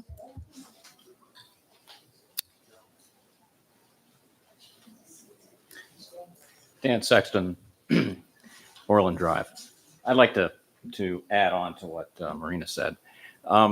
It's not necessarily just a guideline. It's in state law that you have a fiduciary responsibility for the town, independent of even whether there's a controller or not. It's your responsibility to make sure the town finances are right. But I want to talk about the resolution that was passed last July to study the rate structure for the water and sewer system. This was brought up by Mr. Moskowitz and voted unanimously with the town. I attended the committee meeting of the Water and Sewer Department, and nothing was done. It seems like that whole resolution sort of gone by the wayside, forgotten all about it, and it's only been a month. Board member Moskowitz said he had a list of questions for the comptroller. That wasn't presented. We haven't even heard what those questions are. So I don't know what's going on. I feel like that whole resolution just disappeared. At that meeting, I asked the comptroller some questions. I followed up with some other questions via email. She said at the meeting she'd get back to me or get back to anybody who asked her questions. She never did. I've been asking Moskowitz, Mr. Moskowitz questions. He never gets back. Nobody ever gets back. It seems to be a pattern of the government here. Nobody wants to respond. But really what I want to talk about more is I've been delving into the finances as well. We did a FOIL earlier in the year, back in June. We got a bunch of budget information. I've been looking at certain details, and I just want to give you one example this evening. For Sewer District 1 in 2023, the budget there was estimated, had an estimated revenue from property taxes of $156,000. And this was basically due to the change between property tax and going to sewer rents. 1.1 million was rent, and the other revenue point was 1.1 million was supposed to be collected in rents in 2023. Along with other revenues, the total estimate was 1.4 million. The total expenses was also budgeted about 1.4 million. This was for Sewer District 1. But let's look at what actually happened. The revenue from rents was only $320,000. That left a $1.1 million deficit, of which only $221,000 was offset by property taxes. In 2022, the property tax revenue was 1.3 million. But because we made that change, that property tax revenue didn't come in. And so the revenues actually came in, would have come in or should have come in April of this year as the water bills were being paid. This left a huge gap in the revenues for revenues for 2023. Now, what happened was because of this, the residents in Sewer District 1 received basically a 6-month of free water treatment because the property taxes weren't paid and the rent structure didn't go in place until the last half of that year. There was a big gap there. Digging in a little further, in the 2023, you budgeted $647,000 for an item called City Connections. I'm not sure what this is because I haven't really been following this all that much, but there was a line item called City Connections. In that line item, there was $599,000 budgeted and spent the previous year. However, in 2023, you only spent $318,000 of the $640,000 that was budgeted. The fund balance for Sewer District 1 went down $1 million, but giving away 6 months of water treatment and accounting for the delayed payments of rents and adding back in the drop in the city connections, this only accounts for $600,000 drop in the fund balance. So where did the other $400,000 go? And that's a mystery. I couldn't find that. Another interesting note, in the 2024 budget, $699,000 was again budgeted for city connections, but yet in 2023, you only spent $318,000. So this seems like maybe it was a temporary blip. Maybe the funds were paid in the next year, but it seems like it's been over budgeted. One last point. In 2023, for Sewer District 1, there was a $136,000 capital equipment expense. For Sewer District 6, there was a $200,000 capital equipment expense. Why weren't these things bonded? As a large capital expense, these things should have been bonded. For the Water District, there was a budget expense for capital equipment of $582,000, of which only $144,000 was spent. I would assume that the rest was encumbered, but why wasn't that bonded?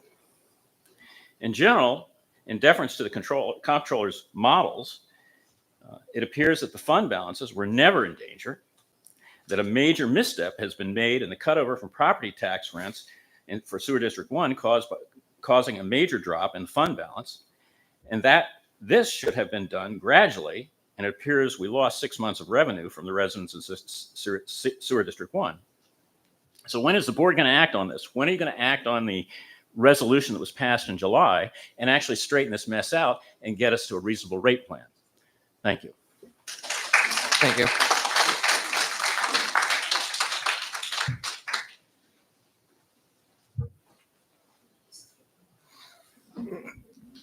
Hi, Donald Wisenhunt, 2160 Grand Boulevard. I'm sorry Jamie's not here. I would have liked to have thanked her for taking on a hard issue, one that had been kicked down the road for many years. But now many of us understand the actual cost of our water and sewer usage. This was hard work. And while many may not have liked the outcome, it was the work that needed to be done.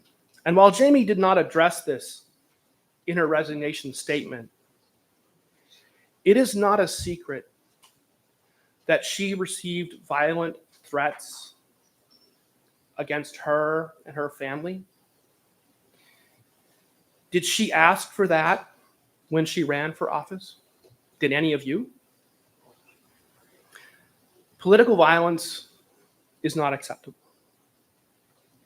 Jamie was also pushing for an increase in the supervisor's salary to make sure we get a talented administrator, one who can work full time, one that doesn't have to have 2 jobs like Jamie, or one that doesn't really need the job.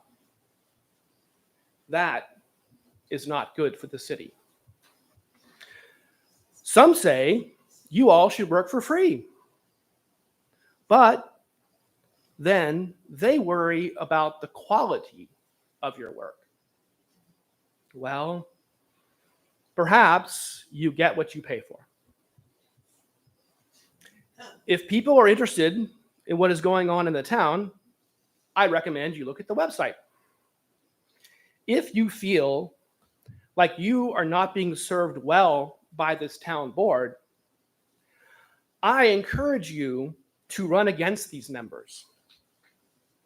If your ideas and temperament convince the voters, then you may serve the town better.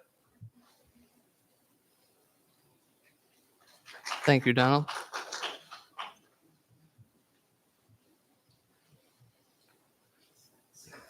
Linda Rizzo, 2229 Fairlawn Parkway. I just want to make a few brief statements about the water resolution. You all passed the resolution to remand this to committee. Jason put the resolution up. What has happened to it? Nada, nothing. You voted for it simply to mollify us, the taxpayers, hoping we would go away. Well, as you can see, we aren't going away. Instead of putting this in committee and sitting on it, literally, and doing nothing, you should have passed a resolution, which was recommended to Mr. Moskowitz, to rescind the current rate fees, put it back to the original fees while you were investigating what was wrong. Because why should we, the taxpayers, pay these egregious fees while you're sitting around trying to figure out what's wrong with it? Secondly, did anyone up there who was on the previous board think to call up maybe Denise Murphy McGraw, who was on the committee for 10 years, who was the chair, to have her say, what do you think happened? Did anyone up there think maybe to call the past comptroller, Paul Sebesta, who was our comptroller for 25 years or more, and which we never had a budgetary problem, and ask his advice? No.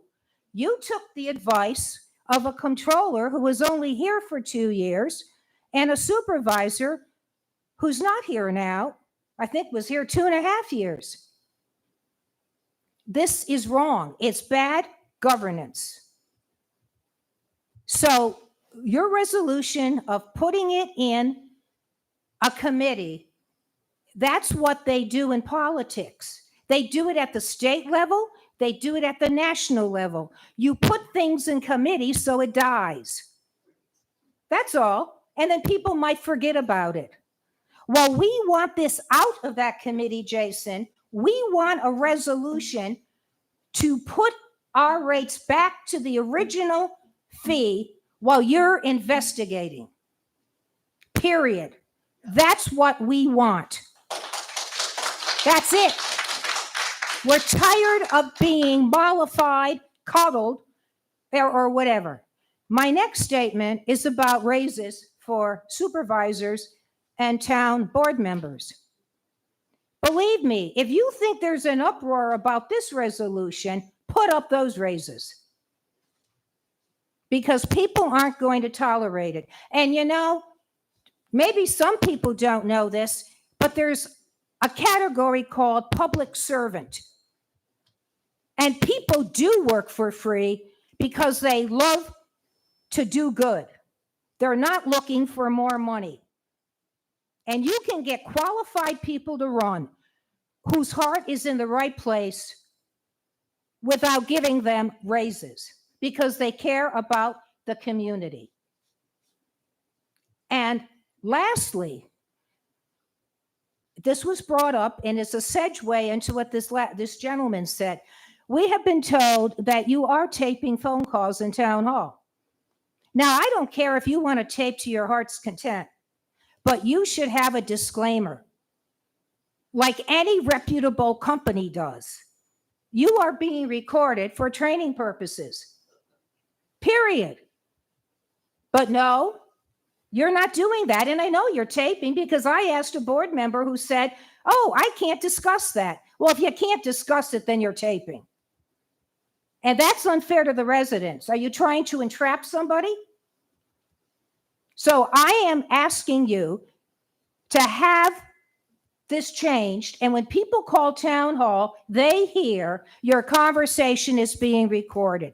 I don't care if you want to record conversations. They do this in all other organizations. My problem is you're being sneaky about it if you're doing it. That, I think, needs to be fixed. But again, I'm going back to this resolution. We want this resolution in. We want the rates to be brought back to the original while you're doing whatever God knows your investigation is. And lastly, our residents, and I brought this up to other board members, we're paying $55 a year for our security alarm system that has nothing to do with the town, nothing at all. And you're taking money for something you have nothing to do with? Now, if an alarm goes off and it's an error on the part of the owner or the system, and they come out and it's a false alarm, fine, charge. I don't have a problem with that. But I'm paying for something $55 a year, and you know how many people in Niskayuna are paying this? You don't even do anything for that. You're actually stealing money. You're taking money that you're not doing anything about. So I also ask that there be a resolution. I don't want to hear, oh, I brought it up in finance committee, Linda. I don't care about that. I want to see a resolution rescinding it. Have a nice evening. Thank you, Linda. I want to just go back to what Linda said about the alarm thing, because I had a very extraordinary experience. I had an extraordinary experience 2 years ago when I was 79 years old. I pay my $55, and for years and years, my phone was attached to the Niskayuna Police Department. Well, while I was on the road with a client, my alarm went off. When I'm with a client, I don't answer my phone. So when I came home, one of my neighbors told me that my alarm had gone off.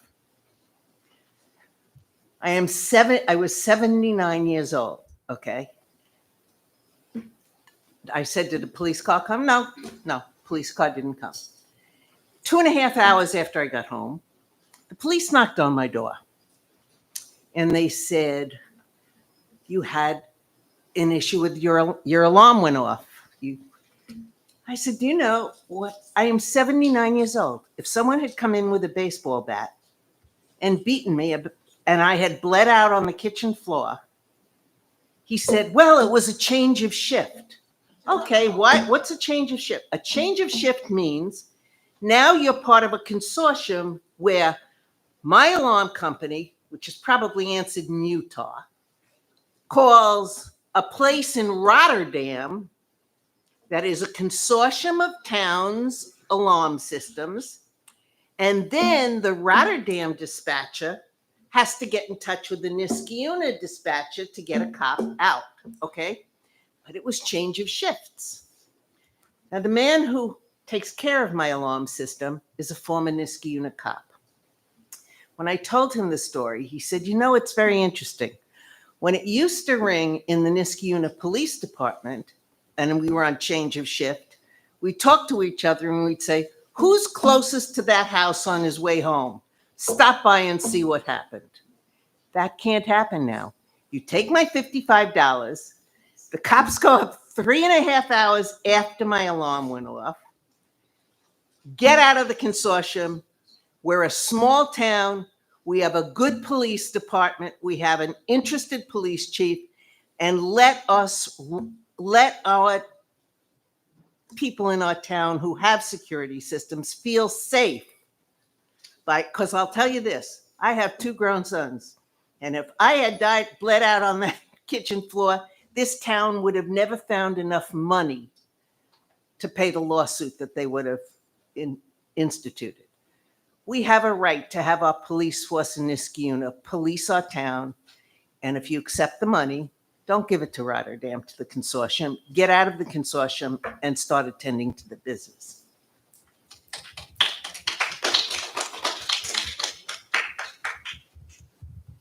Hello, my name's Ellen DeViro. I live at 1322 Hawthorne Road, and I just wanted to thank the members of the town board and all the people that live and work in Niskayuna and in the town hall.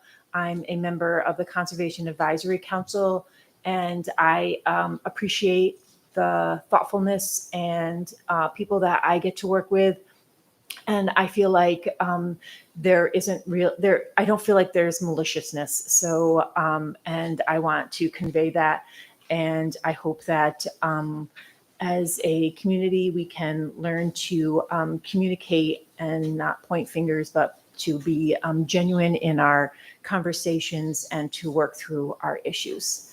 So, thank you very much.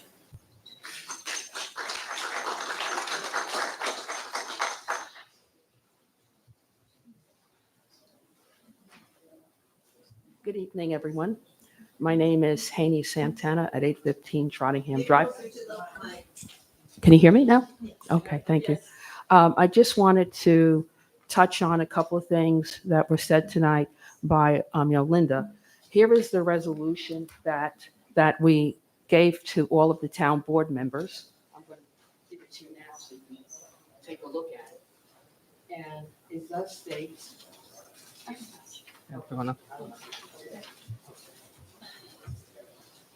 It does state that this needs to be rescinded instead of being investigated, researched. You guys made a mistake. You need to fix it now, right now. Not a month from now, not 2 months from now, not till the next bill, not till next year. That's the wording. It's pretty generic. It's pretty point on, and it will solve the problem of the residents. And each of you answer to the residents, not to your friends, not to the person next to you. You answer to us, and we are not going to take it. I want you to understand we are not going to take it. And one thing to Joseph there, I just have to say, thank you for not looking at your watch. Thank you for not being rude, okay, to us, the residents, because I certainly did not like having her husband scream at me and everything else. And I think the board members here should have stood up instead of saying to me, Jessica, this is not questions and answers, but to say to the person, that heckler, hey, you need to sit down, let the residents speak. None of you stood up for the residents. And that's glaring. And I'm going to tell you, if you do not pass this resolution today, start looking for another job. You all do need to do that because you're wrong and you have no business sitting up there looking down on us. When I called you a lynch mob, I meant it because you want to hang everyone out to dry. Every one of you. You don't care about small business. You don't care about Blacks, Hispanics, children, seniors. You don't care about us, and it shows. Really? You really think that? I You do, really John. think that, Hanny? Yeah, I do, John. Okay. I do. All right. I do. I do. And the reason why, John, so let me address to you, is because of the way I'm treated here. I'm treated as a second-class citizen here. None of you stood up for me when I was being attacked. Not one of you. So, John, why didn't you stand up for me? Can you answer me? I probably should have stood up for her when you said lynch mob. It's probably Oh, what I well, should have done. No. All right. What I should have done. Listen, If we as can someone, keep it- if we can just keep as it- someone that is a descendant of slaves, I can say the word. I know what it means. I know what racism is. And I don't like it when I see it, when I smell it at all. So thank you for not looking at your watch. Okay? But for the rest of you, you need to pass this. You need to pass this resolution. Oh, one more thing. Concerning the taping, the secret taping. I asked Jason, was there secret taping going on? And he said, I can't talk about it. Can't talk about it. So that basically says there's something going on. So why are you doing it? You know, why? I mean, is there some real reason why you're doing this? And what's happening with those tapes? Who's going to hold them? For how long they're going to hold them? What are they going to be done with them? Is it like what the gentleman said? tape to prove that you're a jerk? I mean, that's unbecoming of our town government. You don't expect us to act a certain way, but why are you treating us like this? When we do have a criticism, you're supposed to be able to accept it, John. To accept it and to understand where we're coming from. And I don't think any of you really do. The only time I think when you understand is going to be at the ballot box. And I'm going to do everything I can to unelect all of you. Thank you.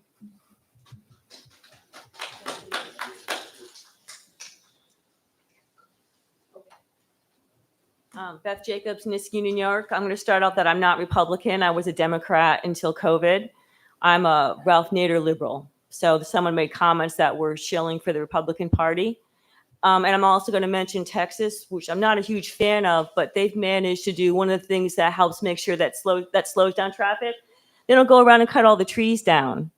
They have organizations that go in and inject serums into the trees to save them, because the narrow road and 50-year-old trees are the two major ways that you slow down traffic. And every major city that's done these horrible bloated roads is now reversing that. I also am going to mention, first off, you ought to know that many Native Americans were raised to not talk about their ancestry. They couldn't own property. It's a very big deal. I'm sure you know that. There were more than just the Mohawk and the Iroquois in this area pre-contact, and those other tribes are not represented by the color purple. And 90% again of indigenous people were brutally murdered, not unlike the Bataan death marches and the concentration camps. I'm also a longtime volunteer. I served on a board as a volunteer, a state board, a nonprofit. Anything I put my name on or voted for, I've been a volunteer for Planned Parenthood. I've been a volunteer for Habitat for Humanity, for the Red Cross, and a fighter. I'm not saying you need to volunteer, but someone else made a comment about subsidizing people. Well, there's a lot of people out there volunteering, and so you ought to think about that, and we subsidize you. All right, so I did some digging about average water rates with the EPA. And the average American uses, according to the EPA, 82 gallons a day. And according to the Geological Survey or geologicalsurvey.gov, it's somewhere between 80 and 100 gallons a day. So even if you're going to charge a minimum water rate, it should be for roughly for a single person, 14,965 gallons for 6 months. That's the national average. So when you're 9,490 gallons for a minimum use user, saying that's a single elderly woman, she's not living on that. She's dying on that. And the average family is 4.5 people. So their water should be something like 67,342.50 gallons. These are for 6 months. So when you say this minimum use, you have down water, like I said, a consumption of, or minimum usage of 9,490 gallons. But interestingly enough, for sewer, you list 14,235 gallons, which is much closer to the national average for an individual for 6 months. So I don't know where you came up with this, but it's not something anybody can survive on. And as far as the water tower thing, that is normally bonded over 10 and 20 years. That's what every American town does. They bond it over 10 and 20 years. They pay $100,000 a year. So that comment a few weeks back. But there's no low-income housing. This is a very, I've never really been, I'm not proud to say I'm from here. And I see that Native American side of my family in my mind, who I don't have contact with.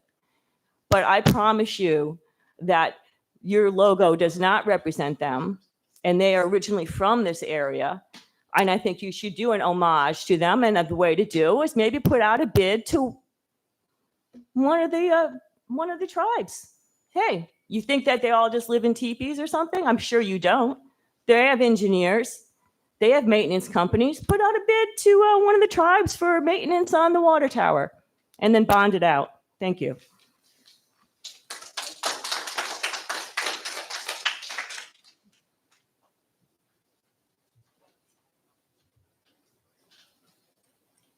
Evening. My name's Keith Money. I live at 6 Troy Place. I've been a resident of Niskuna for 42 years, and I've lived in the general area since 1965. So, I call this place home. And I've spoken here before. I am the current treasurer for the American Legion Post 1092 on Union Street. And we got slammed with this rate increase where our bills went from roughly $450, $460 every year to now well over $2,000. We are open. Our main source of income is our Saturday morning breakfast, and that's basically the only time we're open right now because COVID really put a damper on our business all the way around because so many of our members are elderly. They chose not to return to social settings. Now they're aging out. The greatest generation, they're nearly gone. The Korean vets are right behind them. And our membership, we struggle to stay afloat, but we do stay afloat. But our yearly income is roughly $15,000. And now you've taken an additional $1,500 that would go to some veteran in need to pay this water bill. And we looked at our previous billing, and everybody knows about the shift from the taxes over. But I found out from one of our previous commanders that up until a few years ago, the town of Niskayuna subsidized the bill for the post. They gave them a grant every year that basically paid the tax portion of the bill, which was the largest part. And then we were billed at a residential rate for what the water we use, which mainly, most of the time, we're paying $30 every 6 months. So now, like I said, we're over $2,000 a year. This is onerous. People talk about, well, we elected this. Well, as citizens, one of our rights is to petition the government for redress of grievances. And that's what we're doing here. That's what everybody has been doing here tonight. I don't know about, everybody else's motivation. I don't have personal animus toward anybody up here, but I do have an issue. And we would like it addressed because inherent in that right for me to petition for redress of grievance is that I should get some kind of response from somebody. We recently found an old bill that says that we were being classed by the town as a benevolent association, which I think is the reason why we were being treated as a residential property. The only response I got back is, well, we were making adjustments to, properties that were improperly classified. I find it difficult to believe that for years the town considered us a benevolent association and treated us to the lowest billing rate, but didn't know they were doing this and suddenly just realized, oh, wait a minute, they're a commercial operation. I mean, you can stretch that definition a whole lot, but you can't turn a veteran service organization into a commercial operation. And I know I've gone over here, so that's all I have to say for tonight. I appreciate that you took the time to listen, and I know this has been a long meeting for everybody, and it's appreciated.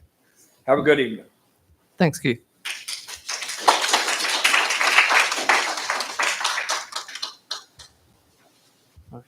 Anyone else for privilege of the floor?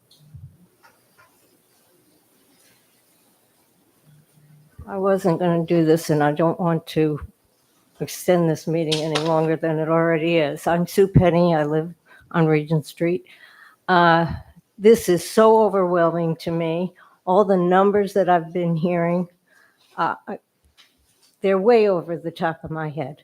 They have to be over the top of your heads too. And I don't believe that any of you have the expertise that you need to fix everything that needs to be fixed.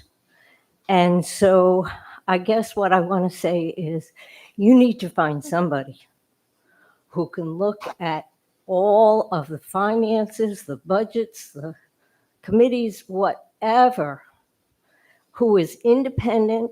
Maybe it's the state comptroller's office. I don't know, but somebody's got to do an audit. They've got to look at your books. Somebody independent, unbiased, honest, trustworthy. You need to do something outside of yourselves, I think. And I've heard the word audit. I don't know what an audit involves, but please do whatever you need to do to begin to fix this. This is a mess. And you hear the anger and the frustration. We don't want that in this town. This town has so many good things in it. There's so many wonderful activities and opportunities in this town, and this is putting a real damper on all of that. So I plead with you to really seriously think about finding some outside somebody or other who knows what they're doing to try to help all of us fix what's wrong. Thank you. Thank you, sir. All right, anybody else? Bueller? All right. Closing privilege of the floor. All right, next up, committee reports. Please, public safety. Thank you. The Police and Public Safety Committee met on August 13th at 5:45.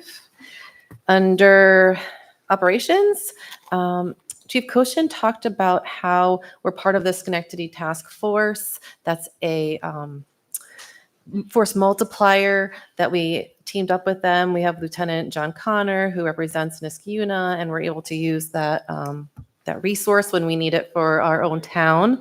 And he was also contacted by, I think it was Craig Fignoli, I'm sorry if I pronounced that wrong, from the FBI Joint Terrorism Task Force to see if he'd like to open discussions to also join that task force as a force multiplier as well.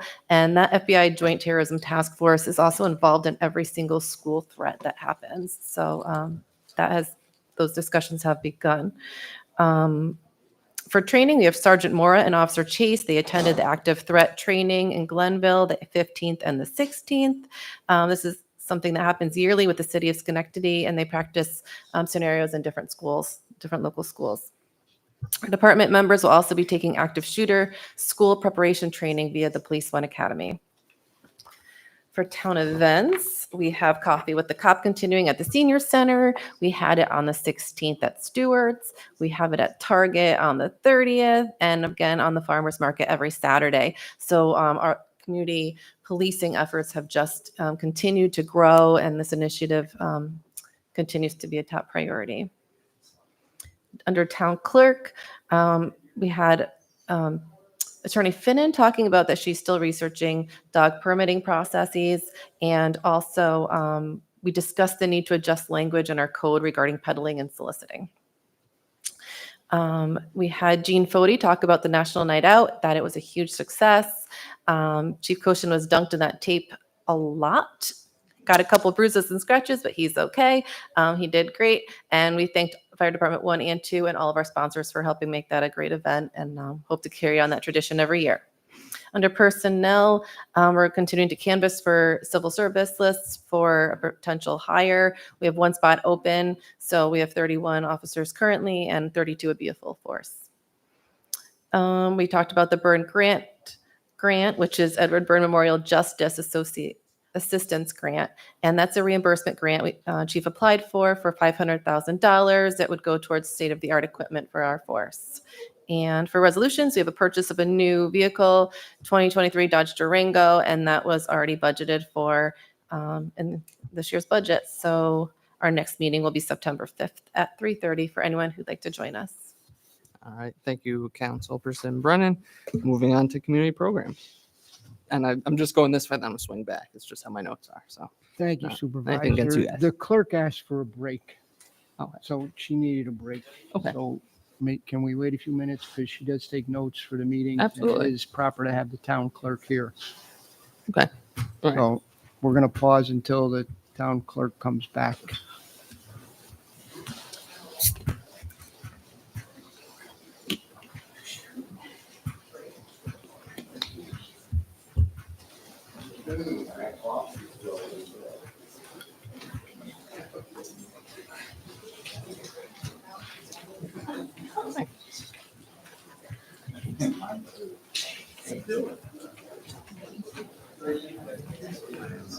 We're on a little pause. Hmm? Yeah. It's all right. You know.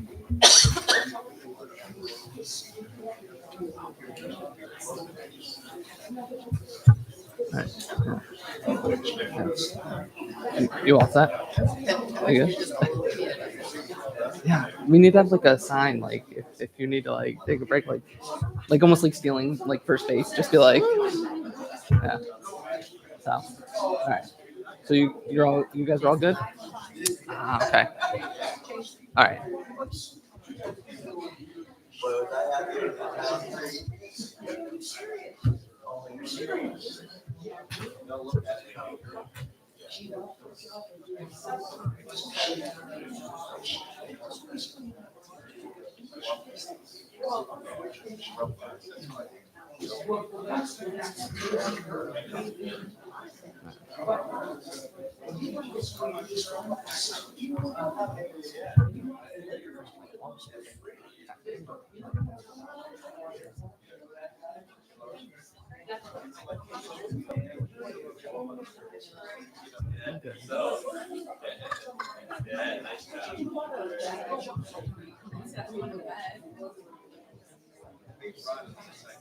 Doesn't it make sense?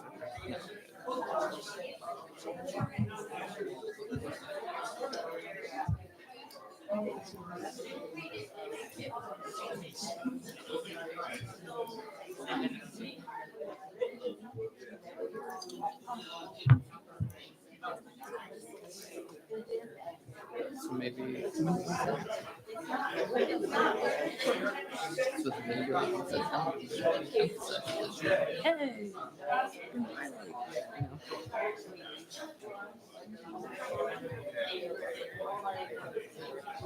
Yeah, but still, it's something maybe we keep our eyes on.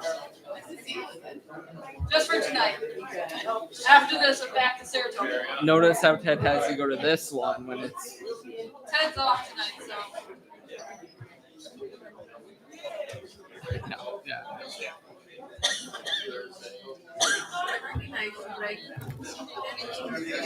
I know, it's been a while, so.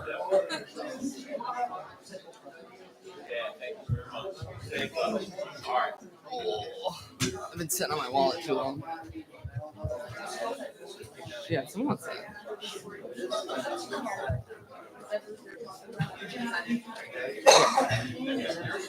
Can we turn off the recording? I think we're still recording, so.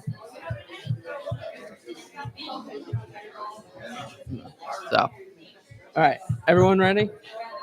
Okay. All right.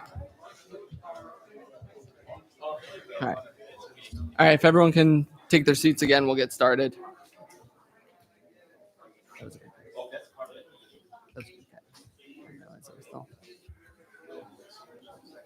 All right. And we're back. So, starting with community. Are we back? We never went. Yeah. Josh, we're on. We're good. Okay. Thank you, Deputy Supervisor. I'll be very brief. Highway Parks Recreation met August 1st, 8 a.m. Highway Superintendent Ray Smith reported that all things were going well in the Highway Department. We discussed purchasing a trailer in his department. We discussed the contractors and the paving and our crews doing the prepping for phase 3 of the paving this year. Big shout out to our crews, both in water and sewer and highway, for all the great work they do prepping the roads prior to them being paved. In our discussion, we also discussed about the heating and air conditioning here in Town Hall, and we're looking to get some requests for proposals, because I don't know about you, but it's very warm in here this evening. And so we've got to work on some things to try to correct some zoning issues that we have here. We also discussed some drainage at Pierce Road, 929 and 1045 Palmer Ave. In our recreation committee, that's headed up by Lori Peretti. She gave a town pool update. All's going well there. The baby pool is back up and running. We had some maintenance issues with that, but that's been corrected. Farmers Market attendance has been very good. Encourage everybody to turn out for our Saturday Farmers Market. National Night Out, as Jessica reported, was a big success thanks to Gene Fody, the Community Programs Department, the Police Department, the Fire Department. Everybody in town really had a hand in a very successful night.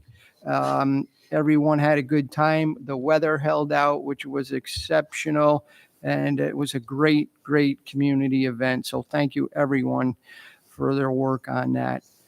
And that will conclude my report, other than I do want to mention one thing about our senior program, which takes place down at the rec center. We had a long-term employee, Vito Caruso, passed away. Our condolences go out to him and his family. He'd worked for the town on a part-time basis for over 13 years down there, and he will be missed. We have posted a job to try to replace him. Not that he could ever be replaced. He was a fixture down there. And our next meeting will be September 5th at 8 a.m. All right. Thank you, Councilperson McPartlin. Moving along. Economic Development, Historic Preservation, and Environmental Conservation Committee. Thank you, Deputy Supervisor. We met on August 2nd, which seems like an awful long time ago. We meet on the first Friday of every month right here at Town Hall. I have a bunch of people that I want to thank today, because we've got 4 new people joining our committees. And as I've said for the past many, many years, these are the people that are very important to the town. They're really the fabric that are the foundation of the town's policies and all these committees that we have. So I want to thank Elizabeth Rice of Highland Park. She's going to be joining our Historic Preservation Committee. I want to thank Zhu Wang of Coolidge Place. He is going to be appointed to our Conservation Advisory Council. I also want to thank Chester Lassell. He is going to be appointed to our Tree Council. And there are also Andrew Millspaugh is going to be appointed to our Comprehensive Development Plan Committee, along with Zhu Wang. And that's a very important committee. We do that every 10 years, and that sets forth our long-term goals. And one of those long-term goals was the development of our beautiful riverside that we have here. And I'm very proud to say that we've accomplished that. We've taken a virtual wasteland that was a junkyard, and we turned it into beautiful housing and recreation with the Rivers Ledge development. We've done wonderful things with transportation and roundabouts. And these are a result of people serving on our committees and giving their input and telling us what they hear from the other residents and the things that they think will benefit our town. People like Bill Chapman, who took the podium earlier today, who's been involved in committee work, who's been a town board member, has had a lot of say in the town policies over the past several decades. These are the people, a lot more than the people that sit up here, that you say look down on you and all those other things. We really do not do as much as you folks think. The people that do the heavy lifting in the town of Niskayuna are the residents that serve on all these committees, because they give the recommendations to the board members and the board members act on those recommendations. So please, all you folks that are so determinative to get your opinions heard here at the meetings, if you really want those opinions to be put into action, please get on some of these committees. Some of you are very well spoken, and I know you have a lot of knowledge in the areas that you speak of, and they would be a great service on any one of the committees that we have. So please follow up with your comments here.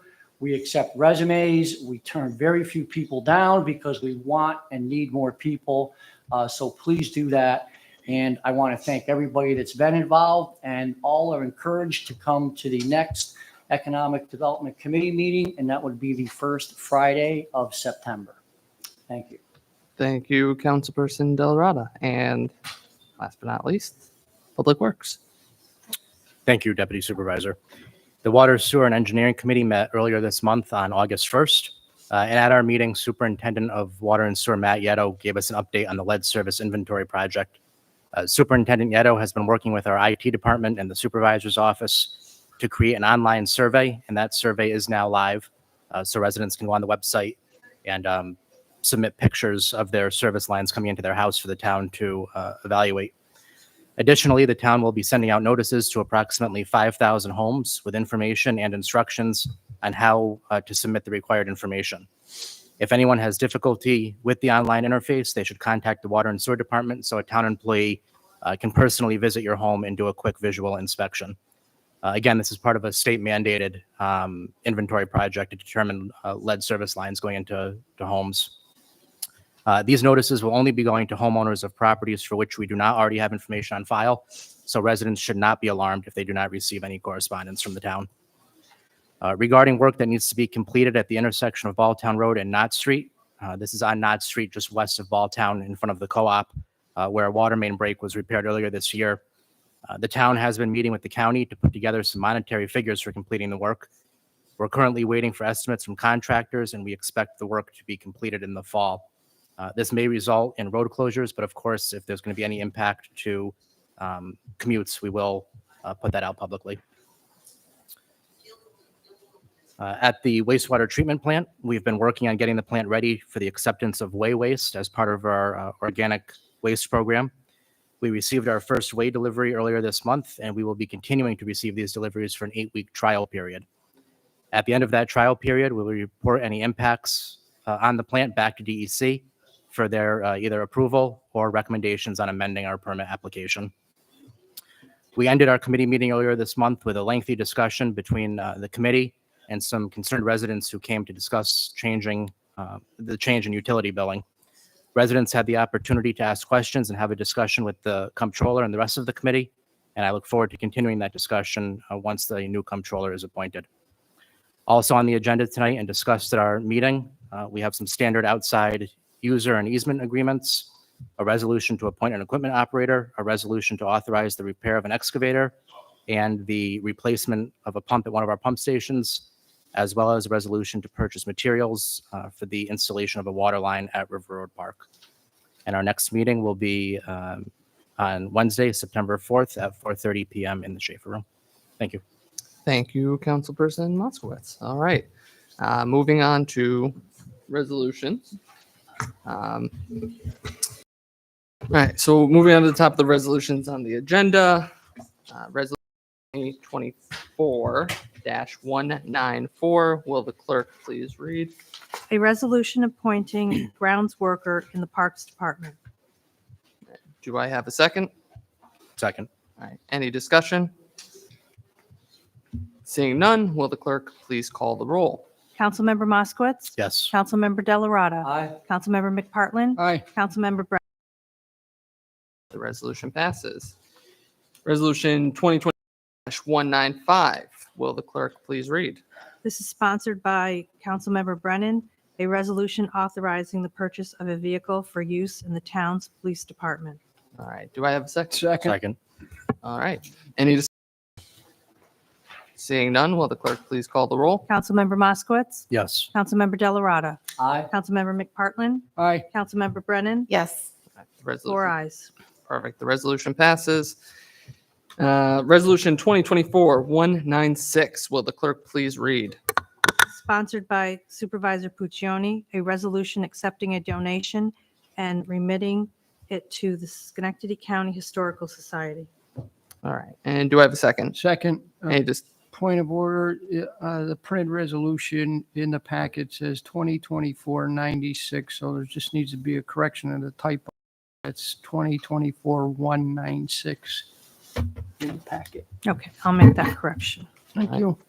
All right. So we had the second. So any discussion? Seeing none, will the clerk please call the roll? Councilmember Moskowitz. Yes. Councilmember Delarada. Aye. Councilmember McPartlin. Aye. Councilmember Brennan. Yes. 4 ayes. All right. The resolution passes. Resolution 2024-197, sponsored by Supervisor Puccioni. A resolution authorizing the supervisor to execute a memorandum of agreement with the CSEA bargaining unit regarding the successor collective bargaining agreement. All right. And do I have a second? Second, Any discussion? Seeing none, will the clerk please call the roll? Councilmember Moskowitz. Yes. Councilmember Delarada. Aye. Councilmember McPartlin. aye. Councilmember Brennan. Yes. 4 ayes. All right. The resolution passes. Resolution 2024-198, sponsored by Councilmember Moskowitz. A resolution appointing an equipment operator, plant mechanic. All right. Sorry. Do I have a second? All right. Any discussion? Seeing none, will the clerk please call the roll? Councilmember Moskowitz. Yes. Councilmember Delarada. Aye. Councilmember McPartlin. Aye. Councilmember Brennan. Yes. 4 ayes. All right. The resolution passes. Resolution 2024-199, sponsored by Councilmember McPartlin. A resolution accepting donations for the town's National Night Out event. All right. Do I have a second? Second. Any discussion? I just want to thank all these organizations who donated funds for that event. As I spoke about earlier, it was a great success. And without our community partners and these organizations that donated money, we couldn't make these things happen. So thank you to all of them. Any further discussion?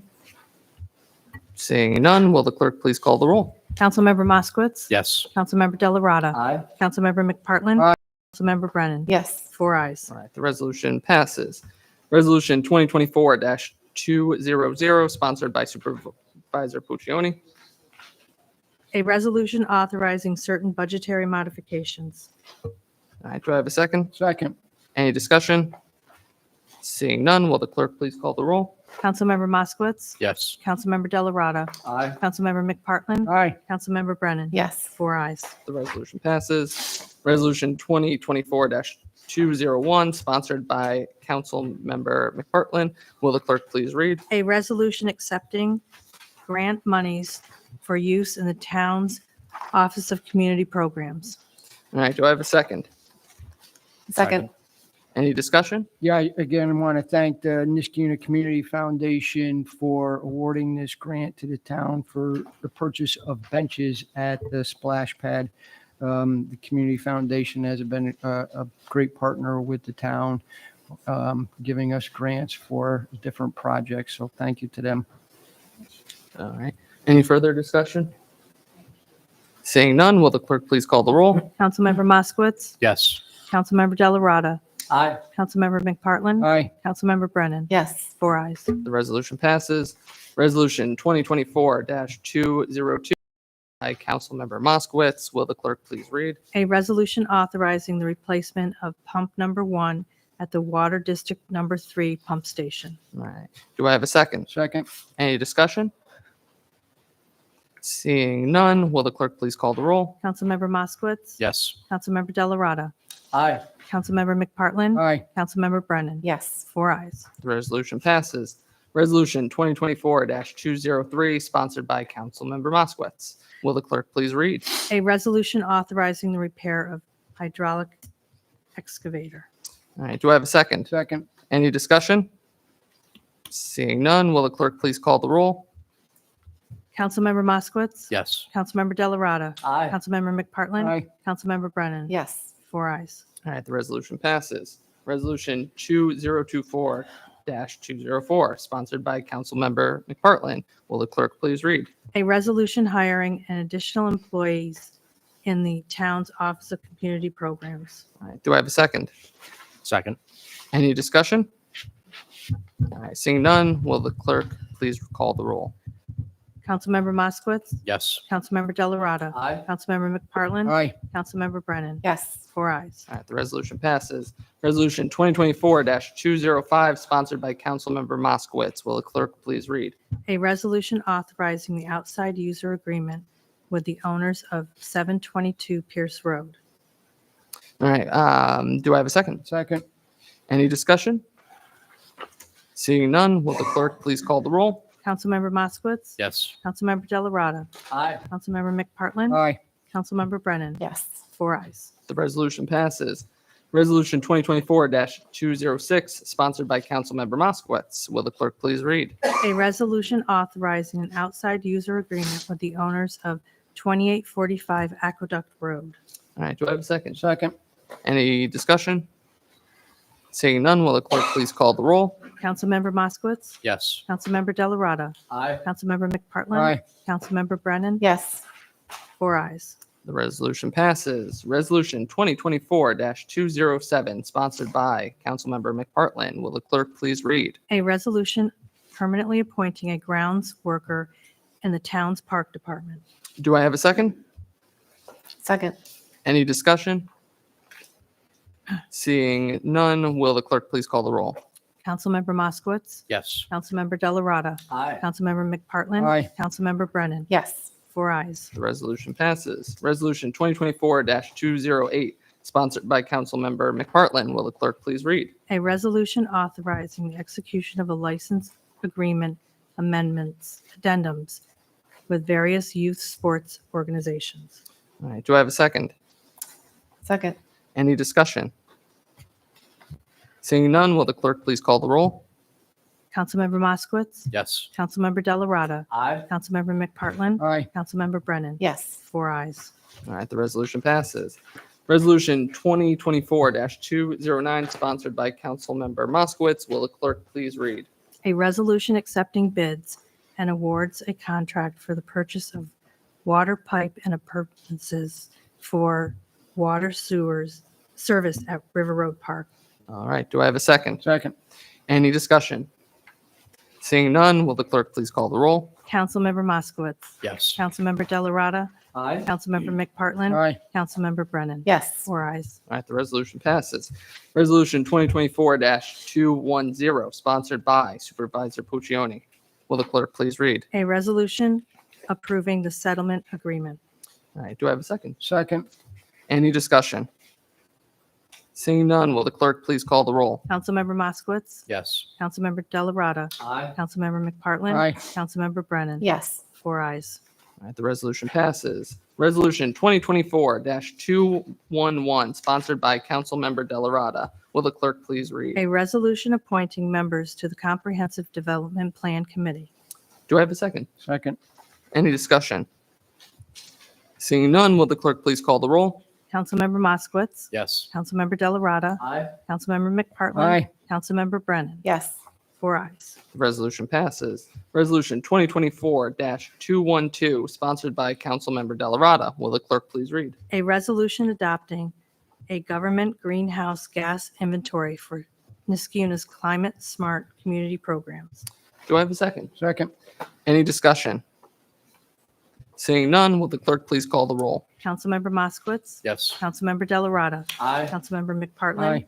Councilmember Brennan. Yes. 4 ayes. The resolution passes. Resolution 2024-219, sponsored by Councilmember Delarada. Will the clerk please read? A resolution appointing an individual to the Conservation Advisory Council. Do I have a second? Second. Any discussion? Seeing none, will the clerk please call the roll? Councilmember Moskowitz. Yes. Councilmember Delarada. Aye. Councilmember McPartlin. Aye. Councilmember Brennan. Yes. 4 ayes. The resolution passes. Resolution 2024-214, sponsored by Councilmember Delarada. Will the clerk please read? A resolution appointing individual to the town's Historic Preservation Committee. All right, and do I have a second? Second. Any discussion? Seeing none, will the clerk please call the roll? Councilmember Moskowitz. Yes. Councilmember Delarada. Aye. Councilmember McPartlin. Aye. Councilmember Brennan. Yes. 4 ayes. The resolution passes. Resolution 2024-215, sponsored by Councilmember Delarado. Will the clerk please read? A resolution appointing an individual to the Tree Council. All right, do I have a second? Second. Any discussion? Seeing none, will the clerk please call the roll? Councilmember Moskowitz. Yes. Councilmember Delarada. Aye. Councilmember McPartlin. Aye. Councilmember Brennan. Yes. 4 ayes. All right, the resolution passes. And resolution 2024-216, sponsored by Supervisor Puccioni. Will the clerk please A read? resolution celebrating the 100th anniversary of Ingersoll Place. Do I have a second? Second. Any discussion? Seeing none, will the clerk please call the roll? Councilmember Moskowitz. Yes. Councilmember Delarada. Aye. Councilmember McPartlin. Aye. Councilmember Brennan. Yes. 4 ayes. All right, the resolution passes. So that's all we have for the town board meeting as far as resolutions go. Move we adjourn and then do executive session or go straight to exec. Okay. So we'll move to go into executive session pursuant to Public Officers Law, Section 105, to discuss the employment of a particular person. At the close of executive, we will take up no further business. Second. Second. Any discussion? No? All right. Would that be called for the roll? Just all those in favor. All those in favor? Aye. Aye. All right.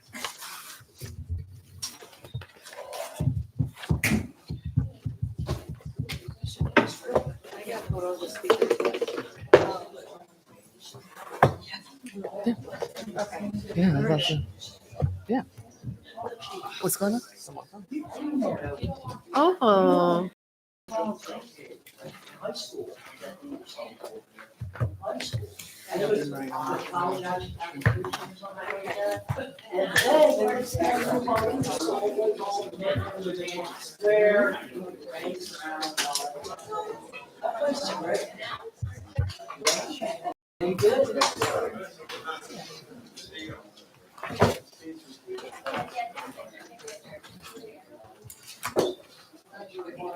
Do you have to leave now too, Joe, or no?